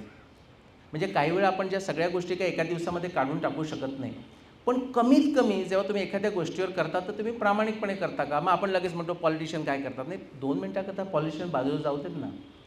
तुम्ही जे एकटे आरशासमोर उभे राहता तेव्हा तुम्ही बाहेर आणताना तुमच्या साध्या व्यवहारामध्ये किती ऑनेस्टी आणता, हे तुमच्यापासून तुम्ही सुरुवात करा. हा त्याच्यामागचा मुद्दा आहे. म्हणजे वैयक्तिक. आता हे मी सांगितलं असतं की अरे महाभारताचं तुम्हाला सांगतो 140 तारखा आहेत वेगवेगळ्या, रामायणाच्या 24 तारखा आहेत. आता अगदी माझ्याकरता तुमच्याकरता सामान्य विषय असेल, माझ्याकरता तो इंटरेस्टिंग विषय होता. मी काही बाकीच्या लोकांशी अरे आपण एकत्र येऊया आणि कॉन्फरन्स करूया काही करत बसलो नाही. मी वाल्मिकी रामायण वाचायला लागलो, मी महाभारत वाचायला लागलो. एक माणूस काय करू शकतो ह्याचं तुम्हाला मी एक साधं उदाहरण म्हणून या क्षेत्रात दाखवलं. टेक्निकल बोललो असतं तर टेक्निकल दाखवलं असतं. तुम्ही म्हणाल हे महाभारत रामायण करून काय होणार, पण मी हीच गोष्ट घेऊन कॉर्पोरेटमध्ये जातो. हीच गोष्ट मी कॉर्पोरेटमध्ये जशी आहे तशी सांगतो. आत्ता आमच्याकडे एक दुसरं डिस्कशन चाललं होतं की ते आपल्या सायलीताईंबरोबर चाललं होतं की ते आहे आपल्याकडे पण त्याला नावं दिलेली नसतात असं तुम्ही म्हणालात. किती जणांनी आपल्या सायकोलॉजी कॉर्पोरेटमध्ये टेस्ट करतात आपली पर्सनॅलिटी प्रोफाईल. मायर्स ब्रिग्स किती जणांनी ऐकलं आहे? किंवा डिस्क DISC चार भागात आपण विभागतो. आता त्याची तुम्हाला स्टोरी माहिती आहे का? मायर्स ब्रिग्स ही कशी स्टोरी आली किती जणांना माहिती आहे? तुम्हाला कदाचित नाही. मायर्स आणि ब्रिग्स हे म्हणजे आपल्या भृगू वारुणीसारखं आई आणि मुलगी, ओके, हॉरवर्डमध्ये होते. आणि त्यांनी स्वतःचा विचार करून बघा, मी म्हटलं ना छंदांसी यस्य पर्णानी यस्तम वेदस्य वेद, ते नॉलेज कुठे लपून राहिले नाही. त्यांना भगवद्गीता वाचायची गरज नाही आहे. त्यांनी जेन्युइनली म्हणजे श्रद्धेनं आणि प्रज्ञेनं अभ्यास केला आणि त्यांना असं मिळालं की अशा 4 प्रकारची लोकं आपल्याला करता येतील. त्यांनी ते तसं कोष्टक तयार केलं पण त्यांचा कॉन्फिडन्स नव्हता. त्याचवेळी कार्ल जुंग हा माणूस तुम्ही नाव ऐकलं असेल, स्वीडिश माणूस, तो भारताला भेट देऊन तिकडे गेला होता अमेरिकेमध्ये आणि तो प्रसिद्ध झाला होता. तर त्याला ह्या दोन्ही आई मुलीनं जाऊन विचारलं की आम्ही असं फ्रेमवर्क केलं आहे तर ते तुम्हाला कसं वाटतं. तर तो आत्ताच नवीनच शिकून आला होता भारतातनं. तर त्याला येस म्हणायचं होतं की दिस लुक्स गुड. तर असं म्हटलं होतं की तो म्हणला ओम, येस ओम असं आपण येस अर्थानं म्हटलं. आता असं त्याला ॲट्रिब्यूट केलं जातं, खरं का खोटं मला माहीत नाही, पण असं म्हटलं जातं की काल येऊन ते म्हणलं की हे छान बरोबर आहे, हे इतर लोकांनी पण केलेलं आहे, वेगळ्या पद्धतीनं का असेना पण केलेलं आहे. आणि ते करताना त्याने एक भगवद्गीतेतला श्लोक कोट केला असं सांगितलं जातं. खरं खोटं माझ्याकडे पुरावा नाही, हे मी तुम्हाला डिस्क्लेमर देतो आहे. पण त्याच्यामध्ये त्याने असं सांगितलं, असं म्हणतात की त्याने 4 प्रकारच्या भक्तांचं वर्णन केलं. अर्थ जिज्ञासू, अर्थार्थी, ज्ञानीच, भरतर्षभ. कुणाला कथा सांगून कळतं, कुणाला अर्थार्थी म्हणजे कनेक्शन दाखवा, म्हणजे लॉजिकल कनेक्शन, मॅथमॅटिकल कनेक्शन दाखवा, ओके. जिज्ञासू म्हणजे क्युरियस, ओके, त्याला ते व्हिज्युअलाइज व्हायला पाहिजे, मग त्याला डायग्राम्स वगैरे दाखवा, कसं कनेक्शन दाखवा. अर्थ जिज्ञासू अर्थार्थी, ज्ञानी थोडक्यात बोलतो, ओके. म्हणजे असं आहे ना की पांडित्यमच बाल्यमच निर्विद्य अथ मुनी, मौनमच अमौनमच निर्विद्य अथ ब्राह्मण म्हणजे ज्ञानी अशा अर्थानं म्हटलं. तो थोडक्यात बोलतो, जस्ट गट फीलसारखं की do this, okay, no more travel असं आपण जे सांगतो ना कॉर्पोरेटमध्ये, अशा प्रकारचं तो डिरेक्टर असतो. डिस्कमध्ये डिरेक्टर, इन्फ्लुएन्सर, ॲनालिटिक्स आणि शेवटी स्टोरी सांगणारा, असं ते व्हरायटी आहे की नाही. अर्थ जिज्ञासू अर्थार्थी, ज्ञानीचे, भरतर्षभ. माझ्याकडे 17 फ्रेमवर्क्स आहेत. म्हणजे महाभारत, भगवद्गीता, उपनिषद याच्यातून केली. ते मी त्यांना सांगतानाही भगवद्गीतेतलं असं नाही सांगत, त्यांना ते सांगतो. ते म्हणतात दिस इज ब्रिलियंट, मग सांगतो भगवद्गीतेत आहे, ओके. अशा तुमच्या प्रश्नाचं उत्तर म्हणून असं की असं काही खूप काही आहे. पण ते तुम्ही जर परत समजा असं म्हणत असाल की अरे अच्छा मी आलो होतो आणि तुमचं विचार असेल तर त्यात चूक काही नाही की अशी तुम्ही मला 5 गोष्टी द्या की त्या मी नुसत्या कॉपी पेस्ट वापरल्या की प्रॉस्पेरिटी येईल, तर अत्यंत चुकीचा विचार येतो. कॉपी पेस्ट केलं की प्रॉस्पेरिटी येईल हेच चुकीचं आहे. तुमच्याकरता वैयक्तिक प्रॉस्पेरिटी येईल पण भारताकरता प्रॉस्पेरिटी नाही येणार. अशा किती कंपन्या आहेत की तो चायना कोरियातला प्रॉडक्ट आणून त्याला लेबल लावतात, त्याच्यात कुणाचा फायदा होतो आहे? आपल्याकडे ओरिजिनल येतच नाही त्याच्यामध्ये. असं थोडक्यात उत्तर त्याचं. आणखी एखादा घ्यायचं, थांबायचं, हां, ओके. एक घेऊया आपण. आपले इथे कॉमर्सचे विद्यार्थी आहेत, तर त्या दृष्टिकोनातून विद्यार्थ्यांच्या वतीने म्हणजे मला असं विचारावंसं वाटतं की आपलं रामायण महाभारत आणि आत्ताचे कॉमर्सचे विद्यार्थी यांच्यामध्ये आपल्याला कसं बॉन्डिंग करता येईल? त्याच्याकरता खूप वेळ लागेल, म्हणजे वेळ लागेल अशा करता नाही, मी तुम्हाला सगळंच फ्रेमवर्क सांगू शकतो. प्रश्न असा आहे की असं मला इंडिव्हिज्युअल सांगायचंच नाही. म्हणजे कसं आहे माहिती आहे का, की याच्यामध्ये उद्देश असा आहे की प्रज्ञेचा आणि श्रद्धेचा स्पार्क निर्माण व्हावा. समजा मी असं केलं की तुम्हाला जे यंग स्टुडंट जे आहेत त्यांच्याकरता वाटलं की अरे एवढं मला माहिती नव्हतं, काहीतरी इथे इंटरेस्टिंग वाटतंय, भगवद्गीता वाचून बघतो. मी तुम्हाला माझी सांगतो कशी झाली, की मी जेव्हा लहान होतो कोकणामध्ये मी वाढलेलं आहे आणि तेव्हा सगळं असं काही झालं ना, काहीतरी नवीन काहीतरी शोध लागला, म्हणजे चंद्रावर माणसं गेली, काय शटल बिटल झालं की ते काही आपली लोकं म्हणायची. आता हे अत्यंत तामसिक वाक्य आहे खरं, म्हणजे त्यात खोटं आहे असं नाही म्हणत, पण ते वाक्य तामसिक आहे. अरे हे आपलं सगळे आपल्या ग्रंथामध्ये आहे असं सांगायचं, म्हणजे मला ऐकायला मिळायचं. मग मी त्यांना म्हणायचो कोणत्या ग्रंथामध्ये, ते कुणाला सांगता यायचं नाही, बरोबर. आता ते मग म्हटलं की कुठे आहे, ते म्हणजे आपल्या वेदात आहे. तर मी जिथे कोकणात राहायचे तिथे वेदच नव्हते, म्हणजे त्या गावात तरी वेद नव्हते आणि वाचले असते तरी काही फरक पडला नसता. किती लोकांनी वेद वाचलेत खरं बोला. हां, बोर झालात की नाही 10-15 मिनटामध्ये. जर तुम्हाला कॉन्टेक्स्ट नसेल तर फार बोर होण्यासारखा वेदाचा प्रकार आहे. मी सांगतो हे जर पटत नसेल तर श्रद्धेवर घ्या आणि पूर्ण ऋग्वेद एक साधारण 15 दिवसात वाचून दाखवा मला, मी तुम्हाला येऊन प्रश्न विचारेन, फार बोर होईल. पण तुम्हाला कॉन्टेक्स्ट असेल तर त्याच्यामध्ये पुढे येईल. मग माझे प्रवास कसा झाला, मग कोणतरी म्हटलं ऋग्वेद नाही, ऋग्वेद तर नाही आहे, ते म्हणे भगवद्गीतेत सगळं आहे, भगवद्गीता वाचायला. मी जो भगवद्गीता वाचायला तो पुष्पक विमानाचं पण मॉडेल मिळेल, म्हणजे जेन्युन सांगतोय मी 3री-4थीमध्ये वगैरे असं करायला ते काहीच मिळालं नाही. पण जे काही मिळालं ना ते त्याच्यामध्ये खूप काही दिलेलं आहे. आता वेळ असा तर मला मी खूप काही सांगू शकतो त्याच्यामध्ये. आता फार डिटेलमध्ये जाईल ते, म्हणजे दर्शनशास्त्र. मी म्हटलं हे ठीक आहे, पण भगवद्गीतेत दर्शनशास्त्र, कारण मला दर्शनशास्त्र 1993मध्ये कळलं. तुम्हाला आश्चर्य वाटेल, कुठे कोणी सांगितलं मला माहिती आहे. मी बर्कलेमध्ये होतो आणि अंडर ग्रॅज्युएटचे क्वांटम मेकॅनिक्सचे कोर्सेस घेत होतो. तर तिथे एक जो इन्स्ट्रक्टर होता, अजूनही तो माझा मित्र आहे, अजून तो बर्कलेला शिकवतो, ब्रूस मॅनगन म्हणून असं. तो म्हटला निलेश तुला जर एवढा इंटरेस्ट असेल ना तर तू न्याय स्टडी कर. तर मला त्यावेळी 1993ची गोष्ट सांगतोय, न्याय म्हणजे न्यायालयातलं न्यायालय मला माहीत होतं. ते म्हटलं मला लॉ बी काही करायचं नाही आहे असं आहे. तर म्हणजे त्याचा न्यायाशी काही संबंध, म्हणजे कोर्टशी काही संबंध नाही आहे. न्याय म्हणजे तुमच्या प्रश्नाचं थोडंसं उत्तर, न्यायशास्त्र मी तुम्हाला म्हटलं नॉन निगोशिएबल आहे. न्यायशास्त्र तुम्हाला शिकवतं हाऊ टू थिंक प्रॉपरली. 2 जेव्हा तुमच्याकडे येतात तर कोण बरोबर ह्याच्यातलं, 5 लोक आले त्यातला बरोबर कोण, ते सगळेच बरोबर वाटले तर त्यातला जास्त बरोबर कोण, हे तुम्हाला सगळ्यात समजावं लागतं. ऑडिट करायला गेलात तुम्ही, मी जीईच्या ऑडिटमध्ये पण 2 वर्ष होतो, म्हणजे हेच करत होतो, म्हणजे कॉमर्सवाल्यांचंच करत होतो. तर ऑडिटमध्ये सुद्धा तुम्हाला कळतं, हे जे जल्प वितंड हेत्वाभास छल जाती सांगितलं ना, समोरचा माणूस खोटा काय बोलतो आहे हे तुम्हाला छल जाती निग्रस्तानं कळलं तर तुम्ही लगेच सांगू शकाल. म्हणजे ऑडिट स्टॉप करता जे लोक जाणार असतील, कीर्तने पंडित नंतर जाऊन त्यांच्याकरता तुम्ही कशाचाही संबंध लावू शकता आणि हा बादरायण संबंध नाही. पण जर आपण डायरेक्ट प्लॅटरवर दिलं तर प्रॉब्लेम हा आहे की लोक कॉपी पेस्ट करायला लागतात. म्हणजे आता मी तुम्हाला महाभारतात सांगतो ना, ते मला असं म्हणतात की निलेशजी मला तुम्हाला एक शेवट सांगतो त्याचं, निलेशजी मला तुमच्यासारखाच स्टडी रिसर्च करायचा आहे, कुठे करू. म्हटलं तू मला विचारायलाच हीच पहिली चूक आहे. भीमसेन जोशी कुठे गेले नाही की मी पळून जाऊ का गणेश, ते गेले ना, ते काही थांबत बसले नाही. प्रत्येकाला आपला मार्ग शोधून काढावा लागेल त्याच्याकरता. फक्त बाकीच्या लोकांकडनं तुम्हाला गायडन्स मिळतो की त्यांनी कसं केलं, त्याच्यामध्ये कॉन्फिडन्स आहे. आर्चिबाल्ड व्हिलर म्हणून एक प्रोफेसर होऊन गेले प्रिन्स्टनमध्ये. रिचर्ड फाइनमन जर तुम्ही नाव ऐकलं असेल तर त्यांचे ते प्रोफेसर. त्यांनी सांगितलं की तुम्हाला फुलफिलिंग लाईफ हवं असेल, 2 मिनटाकरता 2047 विसरून जा, प्रॉस्पेरिटी विसरून जा, निःश्रेयस विसरून जा, पण एवढं तर आपल्याला वाटतं ना की माझं आयुष्य मस्त जाऊ दे, एवढं तर वाटतं की नाही. त्याचं ते सांगतात की तुम्हाला जर तुमच्या लाईफमध्ये जर ब्लास्ट हवा असेल की बाबा रे मृत्यूशेवर असताना की मी जगलो असं जर वाटायचं, ते म्हणतात की find the toughest problem, toughest challenge in any discipline of your liking, go solve it. You may be successful, you may not be successful, but one thing is assured, you will have a blast. Thank you.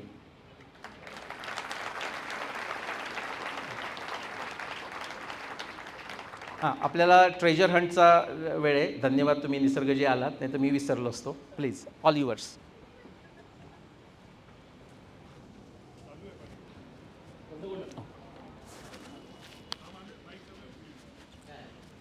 नमस्कार, माझं नाव निसर्ग उदेशी आहे. मी संस्कृतीचा founder आहे. Intent फक्त असा होता की वाय ट्रेजर हंट्स, त्याचं कारण एकच होतं